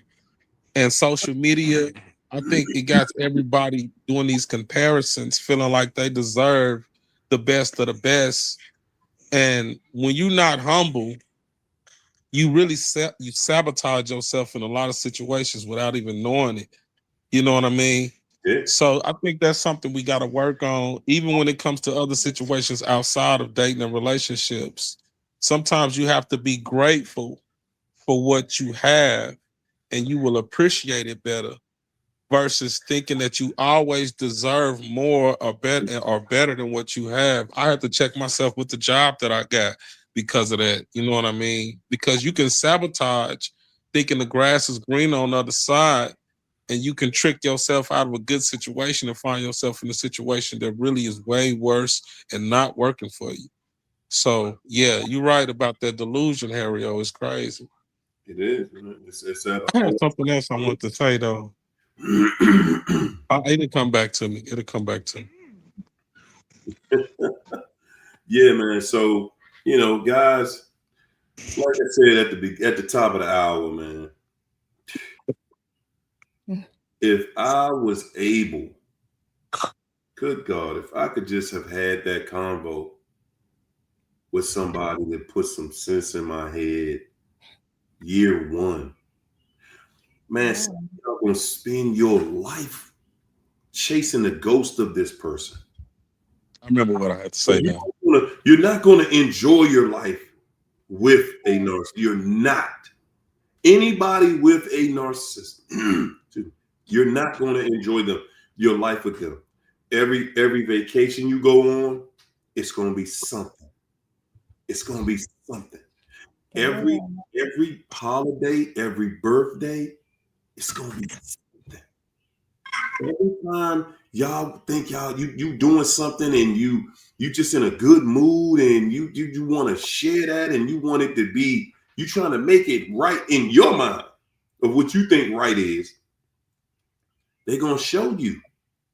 They're going to show you, I ain't the one. But they're going to tell you, I'm the one. They're going to tell you, I'm the one. And guys, that's called a mixed signal. What you see and what you hear are not matching up. And when you see something that don't sound exactly the same, if it don't look the same, smell the same, taste the same, if it's not the same, if anything is off, any of the senses are off, then it don't make sense, people. It doesn't make sense. Stop giving chance after chance after chance. That's one of the worst things I think I ever have done in my life. To give somebody chances after chance after chance. And you got another chance to get it together. And I gave you another chance to get it together. You know why you did that? Huh? You know why you did that? I'm going to tell you something. We got to take accountability for it. We got to work on. Mm-hmm. Absolutely. You got to respect people enough to understand that they don't have the same exact heart and mind like you. Yeah. They don't. People don't. When you think that people have the same type of heart as you, and you think that they think like you, almost to the point where you're practicing enmeshment, that's an unhealthy thing to do. When we learn to accept, and I'm talking to like on some accountability, to accept that people are different from you and stop projecting your heart and your intentions onto people, you will get along with people a lot better. Even some of your enemies, you will get along with them a lot better. Why? Because you will accept them as an enemy. You won't be trying to change them, or you won't feel like they're bad for thinking and behaving the way that they do.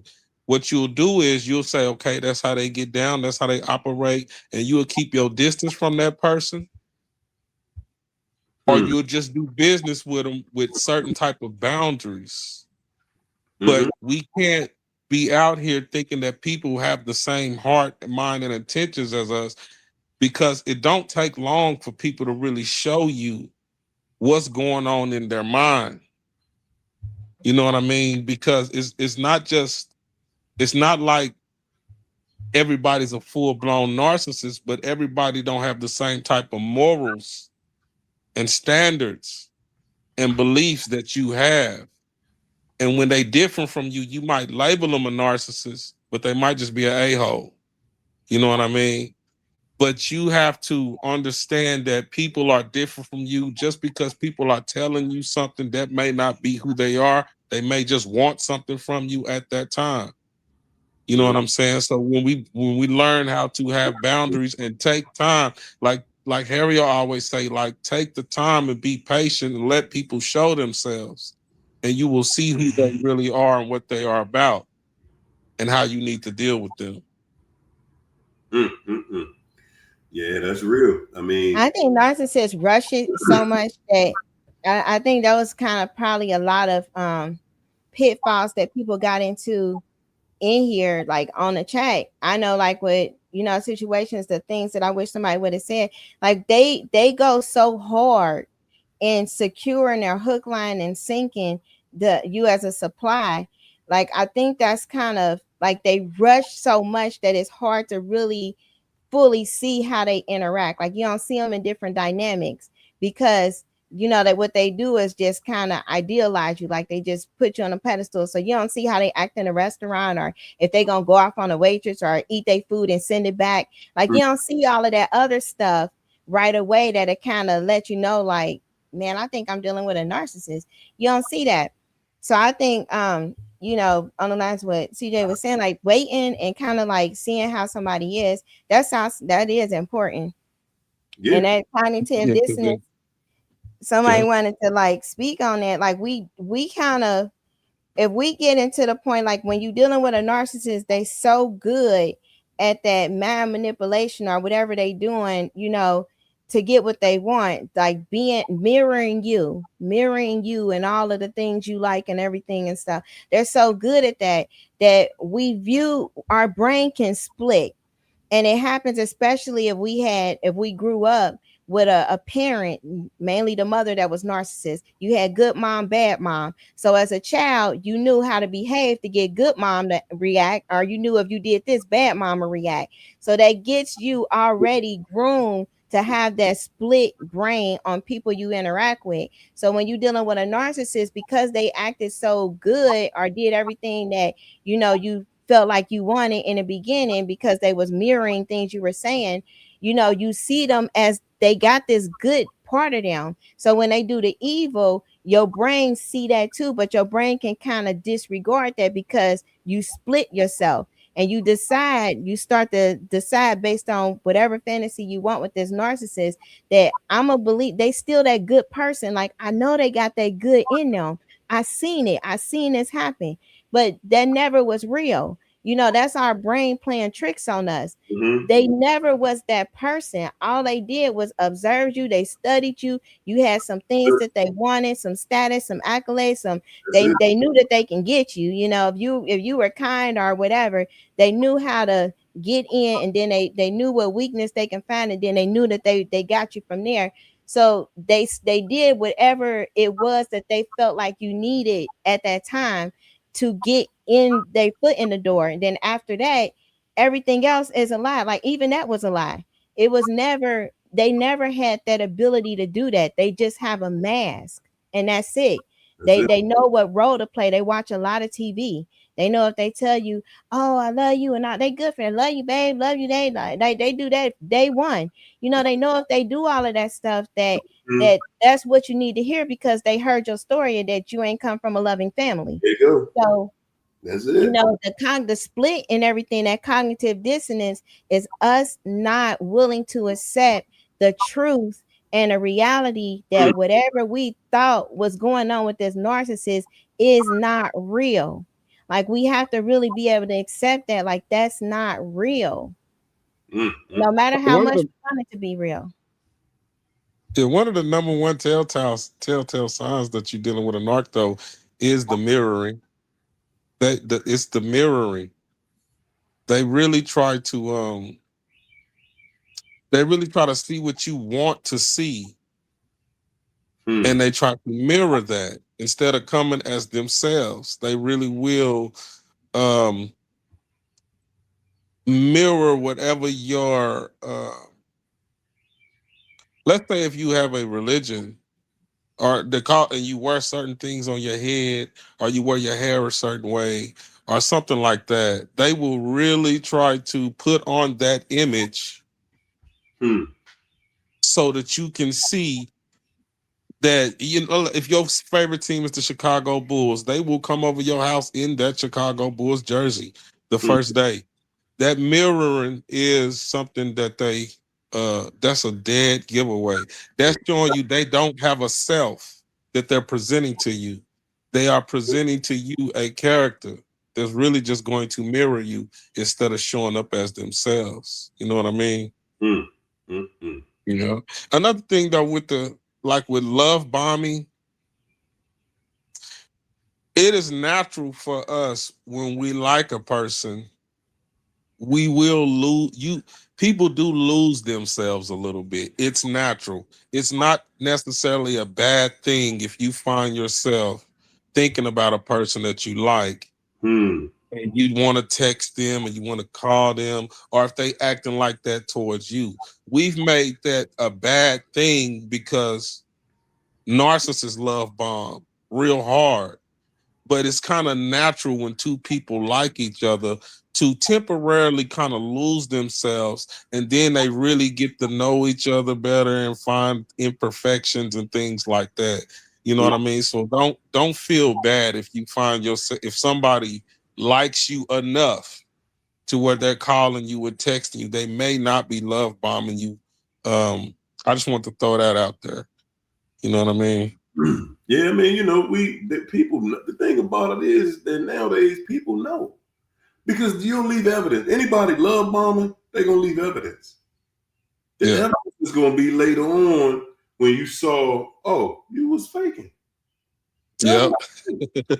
So they're going to leave evidence. You're going to leave evidence of whatever your intention was. Remember that, people. Remember, that's why you can't deal with a narcissist and think you're gonna have something good at some point, because they're showing you, hey man, you know what?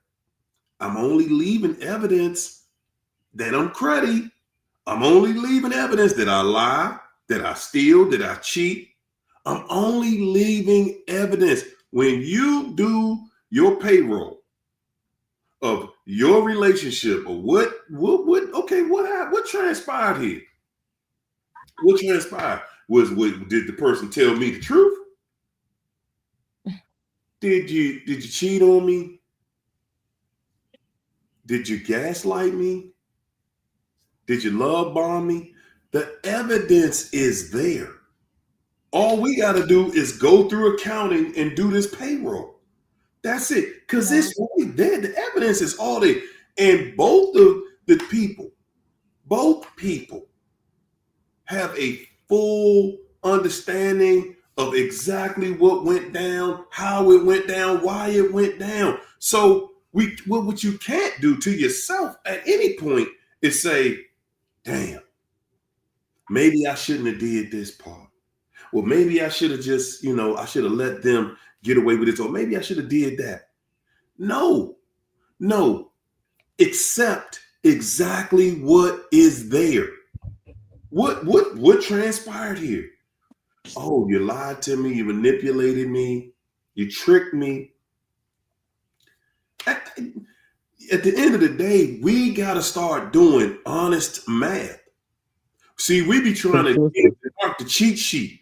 We like, okay, I'm going to let that little answer go right there. I'm going to let that little manipulation right there go. I'm going to let that little smart remark, I'm going to let that go. Guys, when you're dealing with somebody that's good, it's consistent, somebody that's solid, you're not going to have to make up some story. You're not going to have to apologize for that person. You're not going to have to build them up bigger than what they are. You're not going to have to. Because none of that. Their presentation is going to be real. It's going to be authentic. They're going to show you whether they had good intent or not. Yeah. Period. You will not be able to say this person manipulated me. You won't be able to say that because they're not going. Because even if you think they manipulated, even if you think, And I'm gonna use myself for example. If I was dealing with a woman and she thinks and felt that I manipulated her, I remember what the situation was. And I would either apologize and say, wow, you know what, you're right. I did that. I did. That was my fault. I don't know what I was thinking. I was somewhere, but that's not who I am. I didn't mean to do that.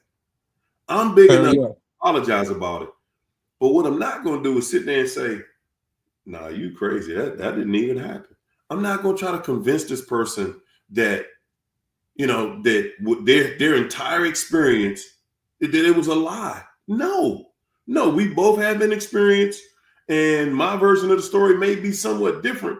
However, regardless of how different it is, I'm still going to man up and accept my faults on what I did, because that is the law that I live by. And that ain't no law that we dealing with in this country. That's for damn sure. That is the law that I take personal, because I know that in the laws of the universe, that whatever you put into this universe, you gotta receive it back. No matter whether it's good or bad, you gotta receive it back. So I know that I've done somebody wrong or did something, and I do my best to not do people wrong. I do my best. Now don't get me wrong. I can say, okay, I may have had an incident where I didn't make the best decision. You know what I'm saying? I didn't do the right thing like I said I would. I may have had one situation, but again, in that one situation, I surely let the person know I admitted my fault and I apologized. I didn't just leave a situation wide open like, man, they'll figure it out. We be all right. I don't live my life like that, because I know the consequences that come with that, living like that. And I'm responsible enough to just say, hey man, you know what? It's easier for me to just say no than to go into something knowing that I don't have the best intentions here.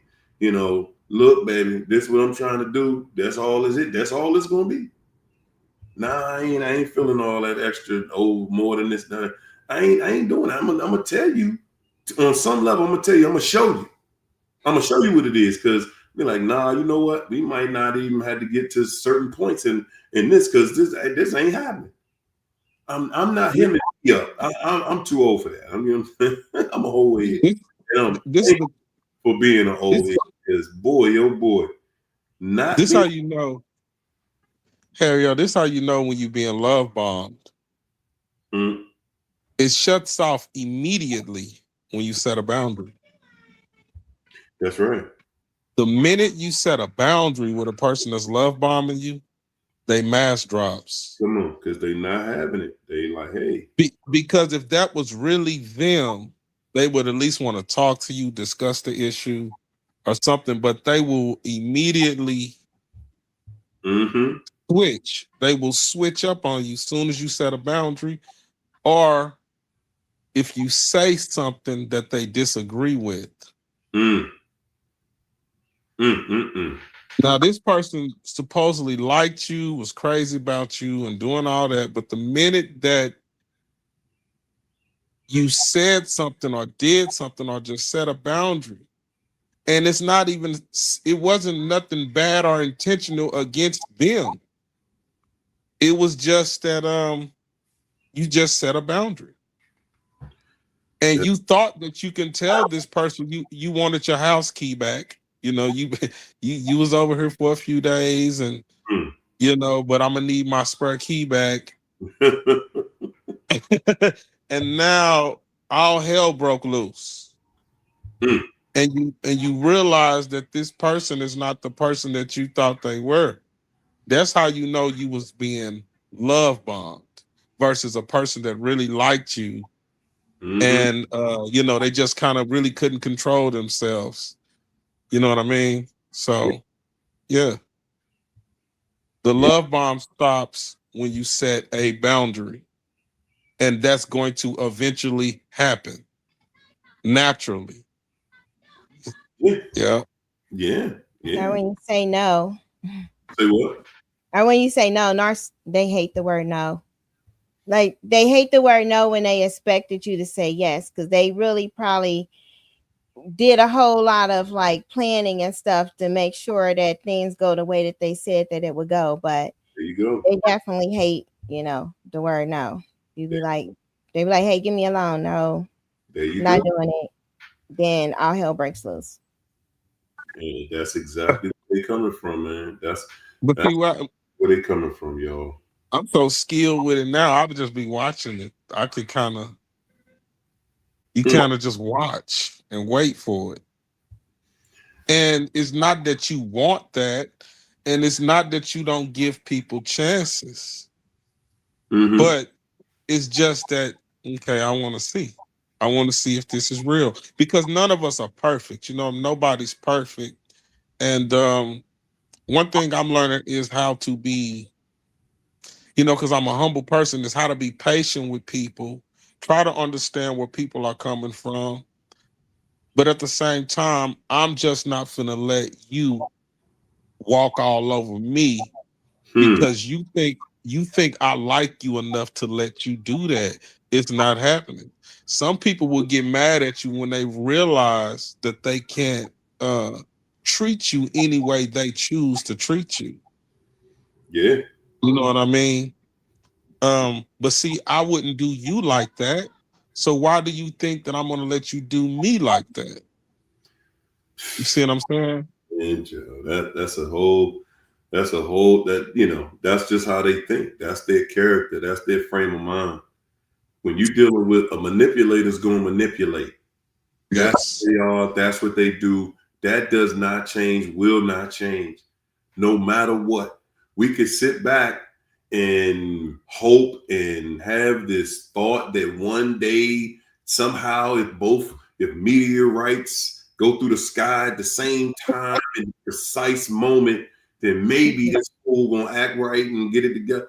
And I guarantee you, they are not. A narc is not gonna get it together. A person that came to you to do wrong they not coming to you to do right. They didn't come to you for that in the first place. So that within itself is showing you, hey, this is what this is.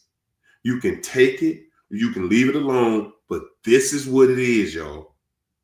At the end of the day, man, that's all people gonna have to show for it at the end is a big nothing but tragedy.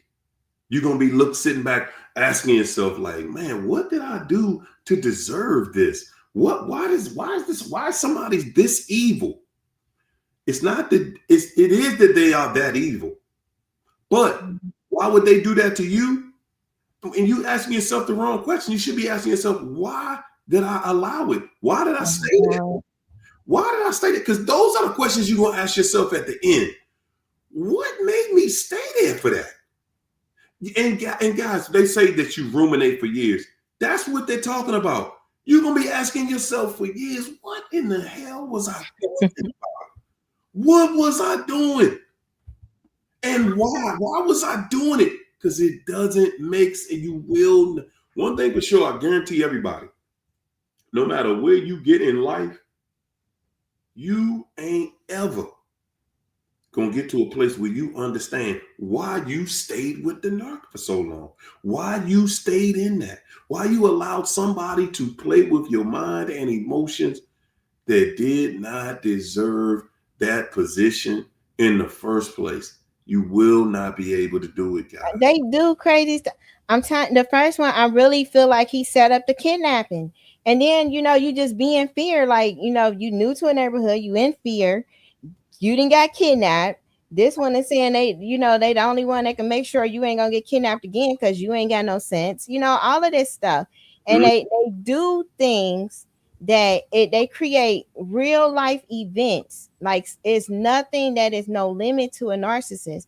So you really sitting up there, really feeling like, okay, because you did a move, like you got yourself kidnapped, because that happened, that now you're totally dependent on what this narcissist is going to tell you to do and say, because you don't want that traumatic event to happen, even though that they was the dope dealer for that crackhead that kidnapped you. So it's like it's all kind of dynamics that be involved that, you know, goes beyond what just a typical narcissistic relationship, you know, can be like, because you're dealing with a sociopath at that point.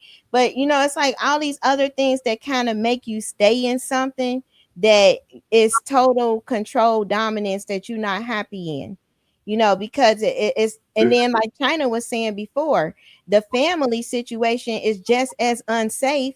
So you the first narc, you know, I was 15, so you running away from that stuff for survival, and then you dealing with the narc, and then you got to deal with that for years for survival. You know, that was 13 years. But it's like the family was worse, so it was like the lesser of two evils at the time. You know, at least you felt safe, like, okay, I'm not gonna get kidnapped here, you know. But that's kind of how that programming start. Then once you in the default program, after that, narcs come like calling pigeons.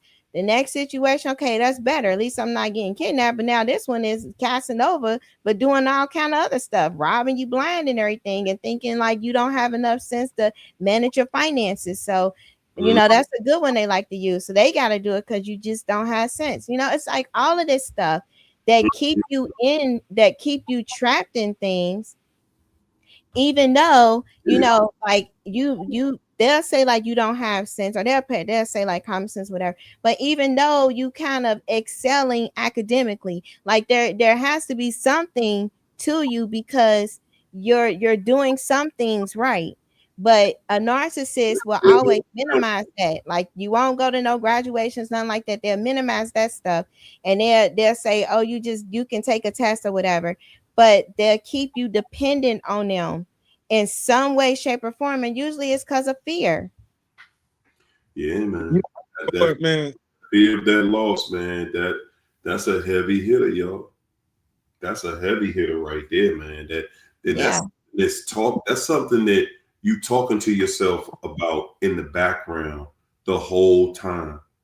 Like, wow, this gonna be a loss. You actually convince yourself that being without them is gonna be a loss.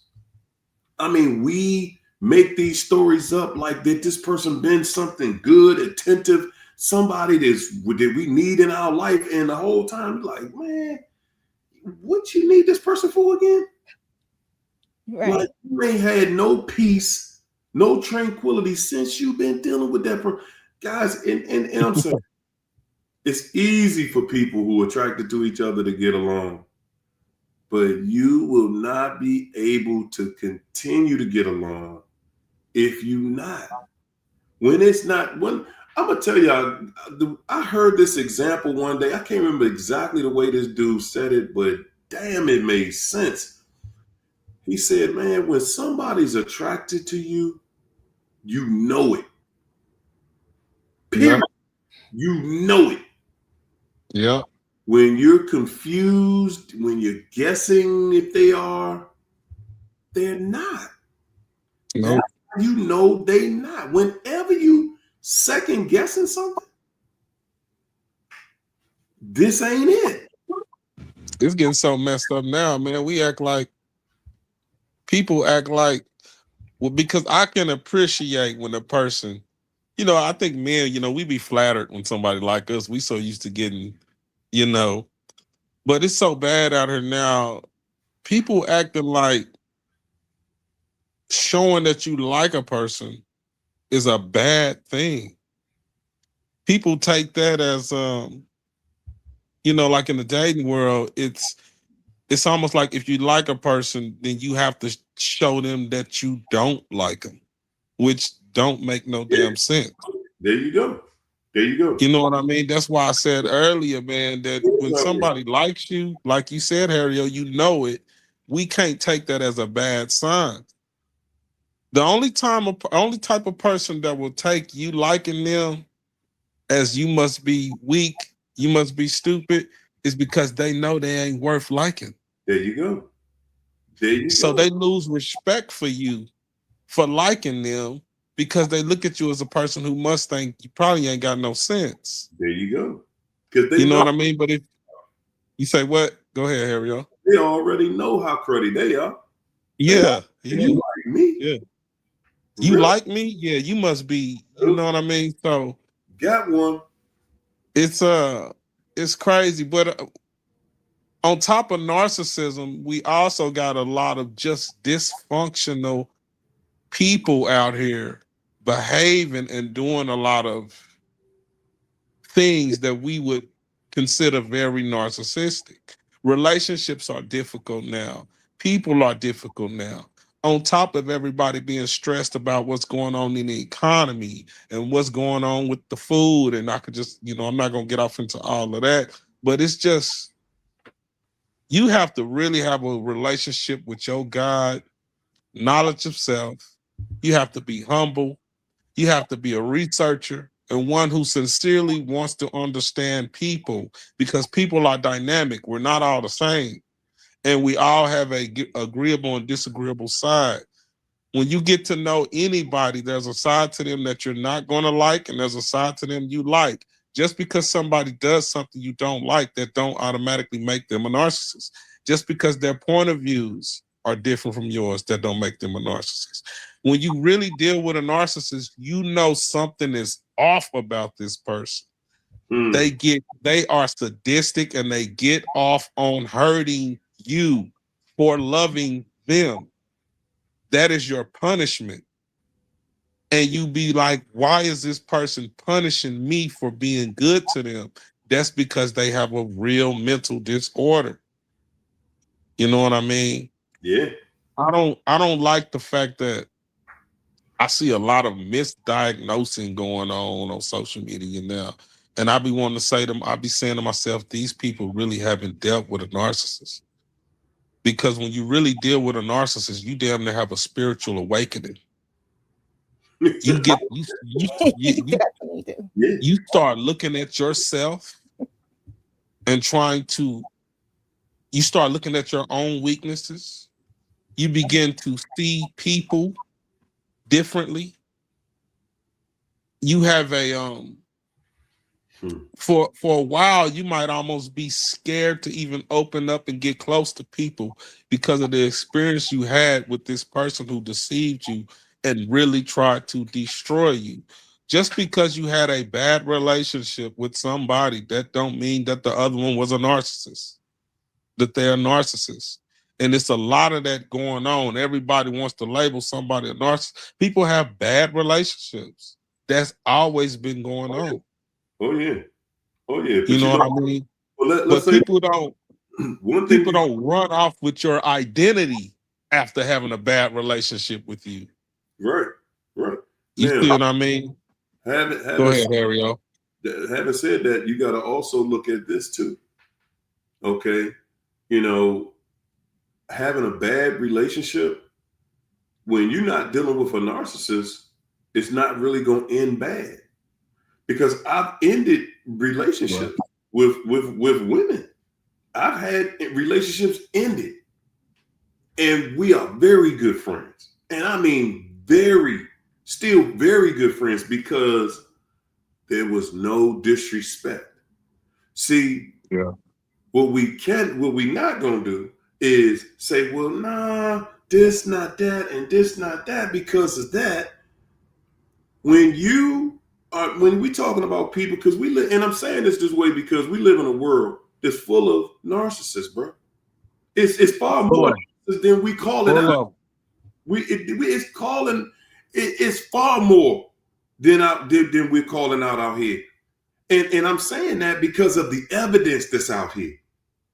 So when you got a situation and you and this person, okay, hey, look, baby, this ain't gonna work between us. That's all.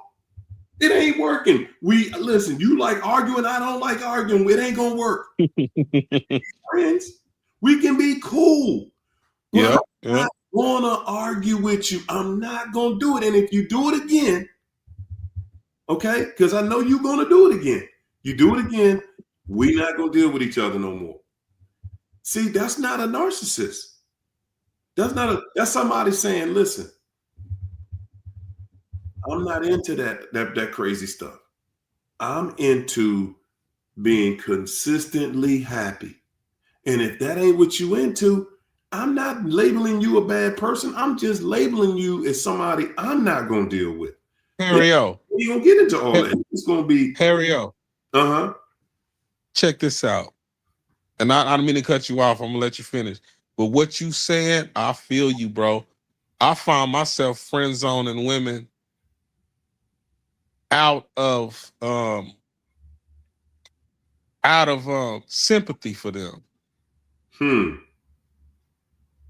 I know the relationship between me and you ain't gonna work because you're not on my level. But I'm not looking down on you. And I'm not even really judging you as a bad person. But the way that you're used to doing your relationships, the tactics you're using, the games you're playing, it's just not gonna work with me. And I even try to talk to them in a way to show them that there is a better way of going about doing things. You see what I'm saying? But the way you doing it, you're going to sabotage any good man that really likes you. And the way that you feel you need to test him and play these games with him, you may not be a narcissist. But what you're doing is not healthy for nobody, including yourself. And that's what I'm saying. Like, that's a conversation. Yeah. That's a conversation. That's a friend. I'm your friend. I want to be a friend to you now because I realize that I can't be in a relationship with you, but I don't hate you. That's all. If we can't do that, if we can't, we can't just be friends and bro, I can live with that too. You know what I'm saying? But what I'm not gonna do is volunteer myself to be in something I know I can't maintain. I can't maintain a relationship with somebody that's hard to get along with. I'm not gonna do it because I know it's better out there. So I'm not gonna limit my options right there. No, baby, it's hard to get along with you. I know you think that it's not, but you need some work. Yeah. And that's all it is. I might not be the best. I'm not the best guy for you because at the end of the day, we're not on the same page. And when we're not on the same page, that means it wasn't meant our time. It ain't our time. You got to find somebody that's more in that lane right there. I got to find somebody that's more in my lane. That's all it means. But what we're not going to do is have this loud, disrespectful, throwing names back and forth, knock down, drag out argument over a bunch of nothing. Because I promise you, I ain't that mad. I ain't that mad at nobody. Me being able to get out of a narcissistic situation I was in, that's enough for me in life to say, man, listen, I'm just in life that I ain't with that cockroach no more. You can't do it no more. You will kill yourself. You will hurt yourself trying to. If you put yourself, I thought about that laying down the other day. I said, man, some of us went through a traumatic experience that was very bad for your heart health, physically. Yeah. You can't allow, even if, let's say you really like a person, but they're playing those games and opening up wounds that you thought you healed. You got to get away from that person because you're going to have me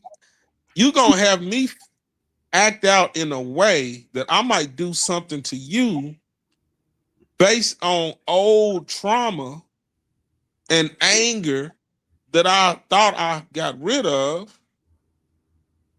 And now you playing those games with me. You done brought okay, let me make it short. You don't want to be with nobody that bring the worst out of you. Yeah. Hey, that's it. If they bring the worst out of you because you're not perfect, I keep trying to stress that. You want to get with somebody that's willing, that makes you a better person. And if you don't want to be with somebody that makes you a better person, that might be a sign that you might be a damn narc. Because narcs don't like that type of challenge because there's no room to manipulate and deceive. If you're holding me accountable, I can't manipulate and deceive you. There you go. So you want to don't get with nobody that's going to try to make you less than what you are. or bring the worst out of you. You want to be with people that you can grow with. And it's not easy out here today to find. It seems to be, at least for me, it's not, this relationship thing is not really easy, man. Unless you are ignorant. I seen a post on Instagram that said 2 intelligent people can't be together. One got to be an idiot. But I don't agree with that. You know what I mean? The more you understand yourself, the more you know what's best for you. That's right. You know? That's right. That's right. And you're not going to tolerate anything that's trying to convince you that you're not worth it, that you're not a good person, when you know in your heart you want to be a good person, especially to another person that you're dealing with. That's right. Know? That's right. Hey, y'all. As far as from a female perspective, I don't really think I have too much info on dating. Like I don't know. Like a lot of people kind of say like the whole dating stuff is kind of like jacked up, or it's like nothing out here or whatever. But I just really honestly don't know. Like I feel like a female should probably be on here that is into that. I just I think like after narcissistic abuse, like just kind of repeated, you know, situations of it, you just get to a point where I mean it can get you into isolation, or you can be so forced into distraction that dating ain't even really an option. Like I don't know, like I know for me it took a while to even just talk to anybody, but I'm just like it's just not really an option. Like I never thought I would kind of think like that, but it's so crazy, I guess, out here that you know, everything can be triggering. Like DMs and all that stuff, that's stuff narcs do. So it just be so much that I think like the paranoia of it all kind of just force you to just isolate. Narcs take the fantasy. Narcissists take the fantasy out of dating. Because before that experience, you know, you kind of had like this when you looked at a person that you like, you seen the good. Like I said, it was like the fantasy, man. But now it's like, okay, this is a human being I'm dealing with. I don't know what to expect. I know I like what I see. Yeah. But you know, the narcs take that like Jesus said, he took the spittle out of what he did to somebody to where they can really see people for who they really are. You know what I mean? That's what narcs do to you. They snap you into reality of being in a relationship, kind of like a person who was went through a traumatic divorce. Now, how they see relationships after that, it's not going to be how they probably seen it before the 10, 15, 20, 30 years of the marriage they had. You ask yourself, do you really want to sacrifice your peace of mind? Do you really want to let somebody come into your life that could possibly break your peace? Your peace becomes so valuable that it may seem like you are isolating and stuff, but in reality, you just don't want to. You don't want nobody messing with your peace like that. Amen. Yeah. I know for me, I've done all that I'm doing. And if I can help somebody else save 5, 10, 15, 20, 25, 30, 40, 50 years of your life, the one thing I can say to you for sure, when a person shows you manipulation, when a person shows you they ain't no good, if they ever show you they ain't no good, listen to me and listen to me good. If they ever have shown you, if they ever show you that they ain't no good and you didn't believe them, I'm just asking you, don't spend the rest of your life. Don't spend the rest of your life trying to figure that out. Just don't do it. Don't spend the rest of your life trying to figure that part out, because you've already seen the truth. You've seen the truth. You see reality. Now it's time to just say, hey, man, this ain't it. You will waste decades. You ain't getting that time back. Decades chasing this fool, trying to get this fool to do right, trying to get this person to, they not going to do right. They don't see you and they not going to do right. You're never going to get that. You're never going to get that time back. You're not getting that place in your life back. The only thing you're going to find yourself getting back is a bunch of hate, a bunch of stress, of high blood pressure, hypertension. You're going to be sick, physically sick, because that's all you're going to have at the end of the day. A bunch of lies you sitting there beating yourself up with. That's called stress. That's how parasites enter and stay in your body. That's how they get lodged in you, through stress. Ain't nobody teaching us that. You know why science don't teach us that? Because science most of the time is trying to cause it. Everything in this world is about control, about controlling how we think, about controlling everything that we do. Yeah. Absolutely. That's why I said the cause and the cure can't be the same thing. Like the same thing that's causing the disease is the same technology that they got in the medication now that they say treat the disease. The disease is the bitterness and the anger and everything that's acting on the emotions that's making your immune system weak, that can't fight it. And the radiation coming from all of this technology and stuff, that's the real disease. But if you have a healthy immune system, if you eating right, you working out, you doing everything you're supposed to do, your emotions is all good, then disease won't have that impact on it. Like they bank on your emotions being unstable or fear and all that. That's why they putting all that stuff out. But these viruses and everything, they've been around since forever. Like these are common viruses. Like they always get in somebody's head, and then they do that fear mongering and all of that. But disease is, a state of being. Like usually if once you go below boredom, you start operating under a frequency of like 60 and then 50, and then once you get to 50 it's cancer. But that's like irritability, depression, depression that you can't get out of, things that narcissists put you in. That's how come you can get sick a lot being with them, because your emotions stay in like a sad state. We didn't know that parasites, there are some people with the exact same characteristics as parasites. Yeah. Absolutely. That's what narcs are. They have the exact same. They need a host. Mm-hmm. Without a host, they will die. That's exactly what it is. They had that study with narcissists having like that toxoplasmosis, that parasite in the brain that they call the mind control parasite. Mm-hmm. Most of them have it. So when people be sitting there like, how am I under this spell? How am I in this trend? Like if you dealing with them and you eating and all that stuff with them, and they got that parasite is highly contagious. Like it will cause the animal studies and everything cause them to go to their predator, and they go and they don't resist their predator.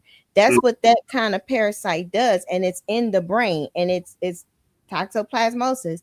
And they got other ones like it. Like it's a lot of different parasites out here now, but they got other ones that's similar that literally get in the brain. Like I did a whole thing on it, and it literally gets in there, and it causes you to go and be around the predator, the one that's doing you harm, and you don't resist. You don't have that fear capacity, that fight or flight, that say I need to get out of here, I'm in danger. That's what it causes. Hey, there you go. They ain't gonna tell you about that, but people should do, like I said, hyssop is real good.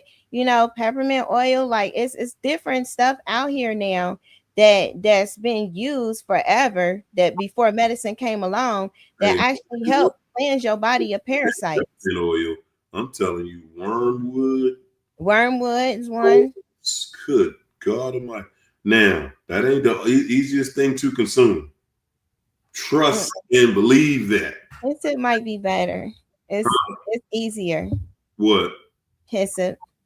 And it's softer too. Hyssop also works as an antibacterial. So it do two things. It get rid of the parasites and it get rid of bacteria. It's called hyssop. Hyssop. You could do a you could do some teas a that bacon. I'm drinking right now. So Do you a baking soda Himalaya sea salt flush? Yeah, that too. That'll get it out.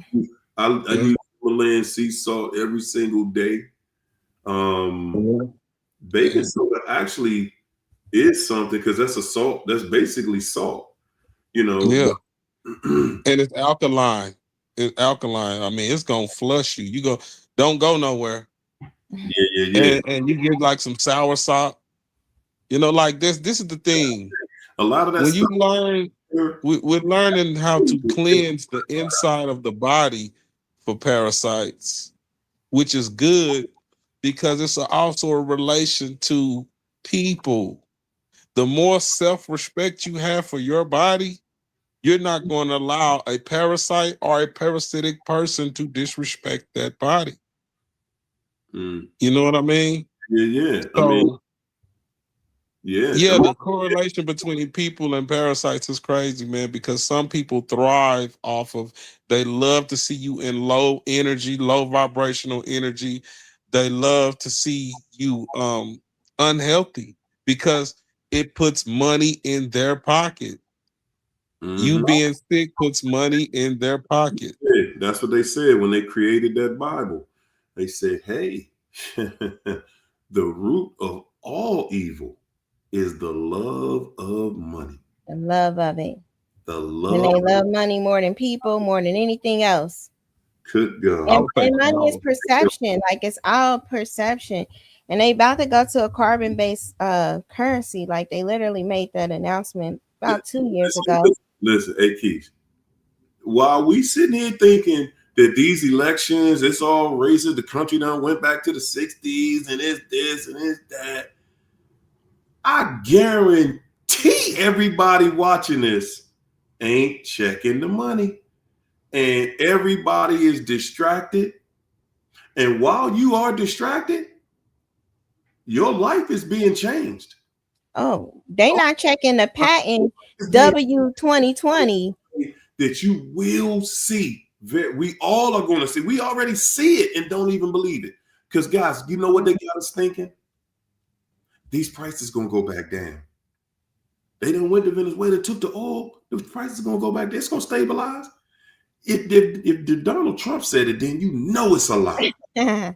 Listen, what Americans don't understand is when America goes to war with another country, the other country is actually the scapegoat. That means that they are at war with, the corporation is at war with the employees of America. They're at war with you. That's right. That's right. Because you are going to pay. Everything they said and everything that they have done, it cost us. Yeah. Them tariffs that they be talking about, he putting on all these countries. Oh, did y'all ever see a dime of that money? Y'all gotta look at that pay. Everybody know that we are the ones paying those tariffs. Did China send that stuff over? You think that he over in China right now? You think he gonna tell them we gonna put sanctions on your stuff? Americans are under severe narcissistic abuse. That we can sit back and y'all can watch and do your homework on it. He ain't giving no orders to China, to Iran, or to Russia. He taking orders from them. He over there on his knees right now, on his knees. We will find out soon when more people start to expose it, but they have mastered technology in which we're sharing through technology. See, they already knew. This is how we're going to control it because, hey, we just gonna, whenever you get on here and you want to tell that truth, you watch them numbers fall down to nothing. Yeah, you want to keep on blasting the truth? Yeah, okay, you got 107,000 people following you, but ain't but 100 and something gonna see it. Yeah, we gonna start pulling out of that. They done pulling from that. They do not want you hearing no truth because they know how powerful that truth is. Okay, It is going to wake you up. It is going to take you and put you somewhere that you were not before. It might not happen immediately, but they know it's an effect that's going to happen to you. They did strikes on all my videos, like even old videos. Even after I peeled them, like this video been on there for over a year. Like, how you doing a strike on a video? They did all them strikes. I just hit the channel like forget it, because that's how much that they don't want the truth out. Like this truth about everything.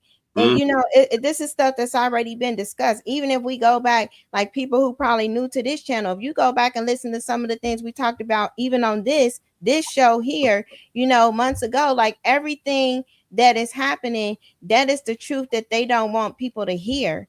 You know, that everything they doing is rigged. Like people really need to look up that patent W 2020-060606. Is not a hard number to remember, but write it down, because they won't let you put it in the chat or any comments or nothing.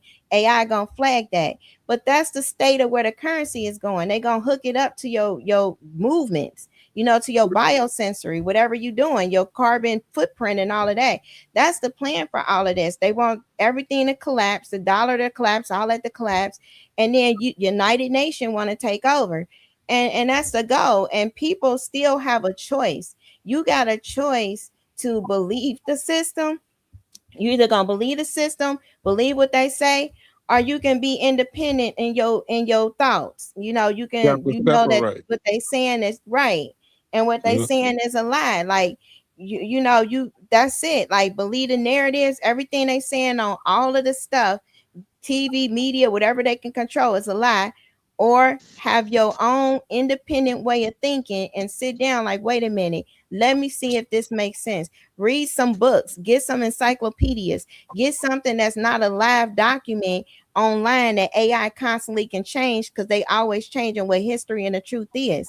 You know, that's the kind of stuff you have to be on right now, because they really manipulating truth. You know, that's some crazy stuff. But if they can get you to think a different truth, they can manipulate reality. If they say something over 600,000 times, that becomes the truth and history set in stone. Like I had that stuff on papers that is say that. You know, that's what we got to understand.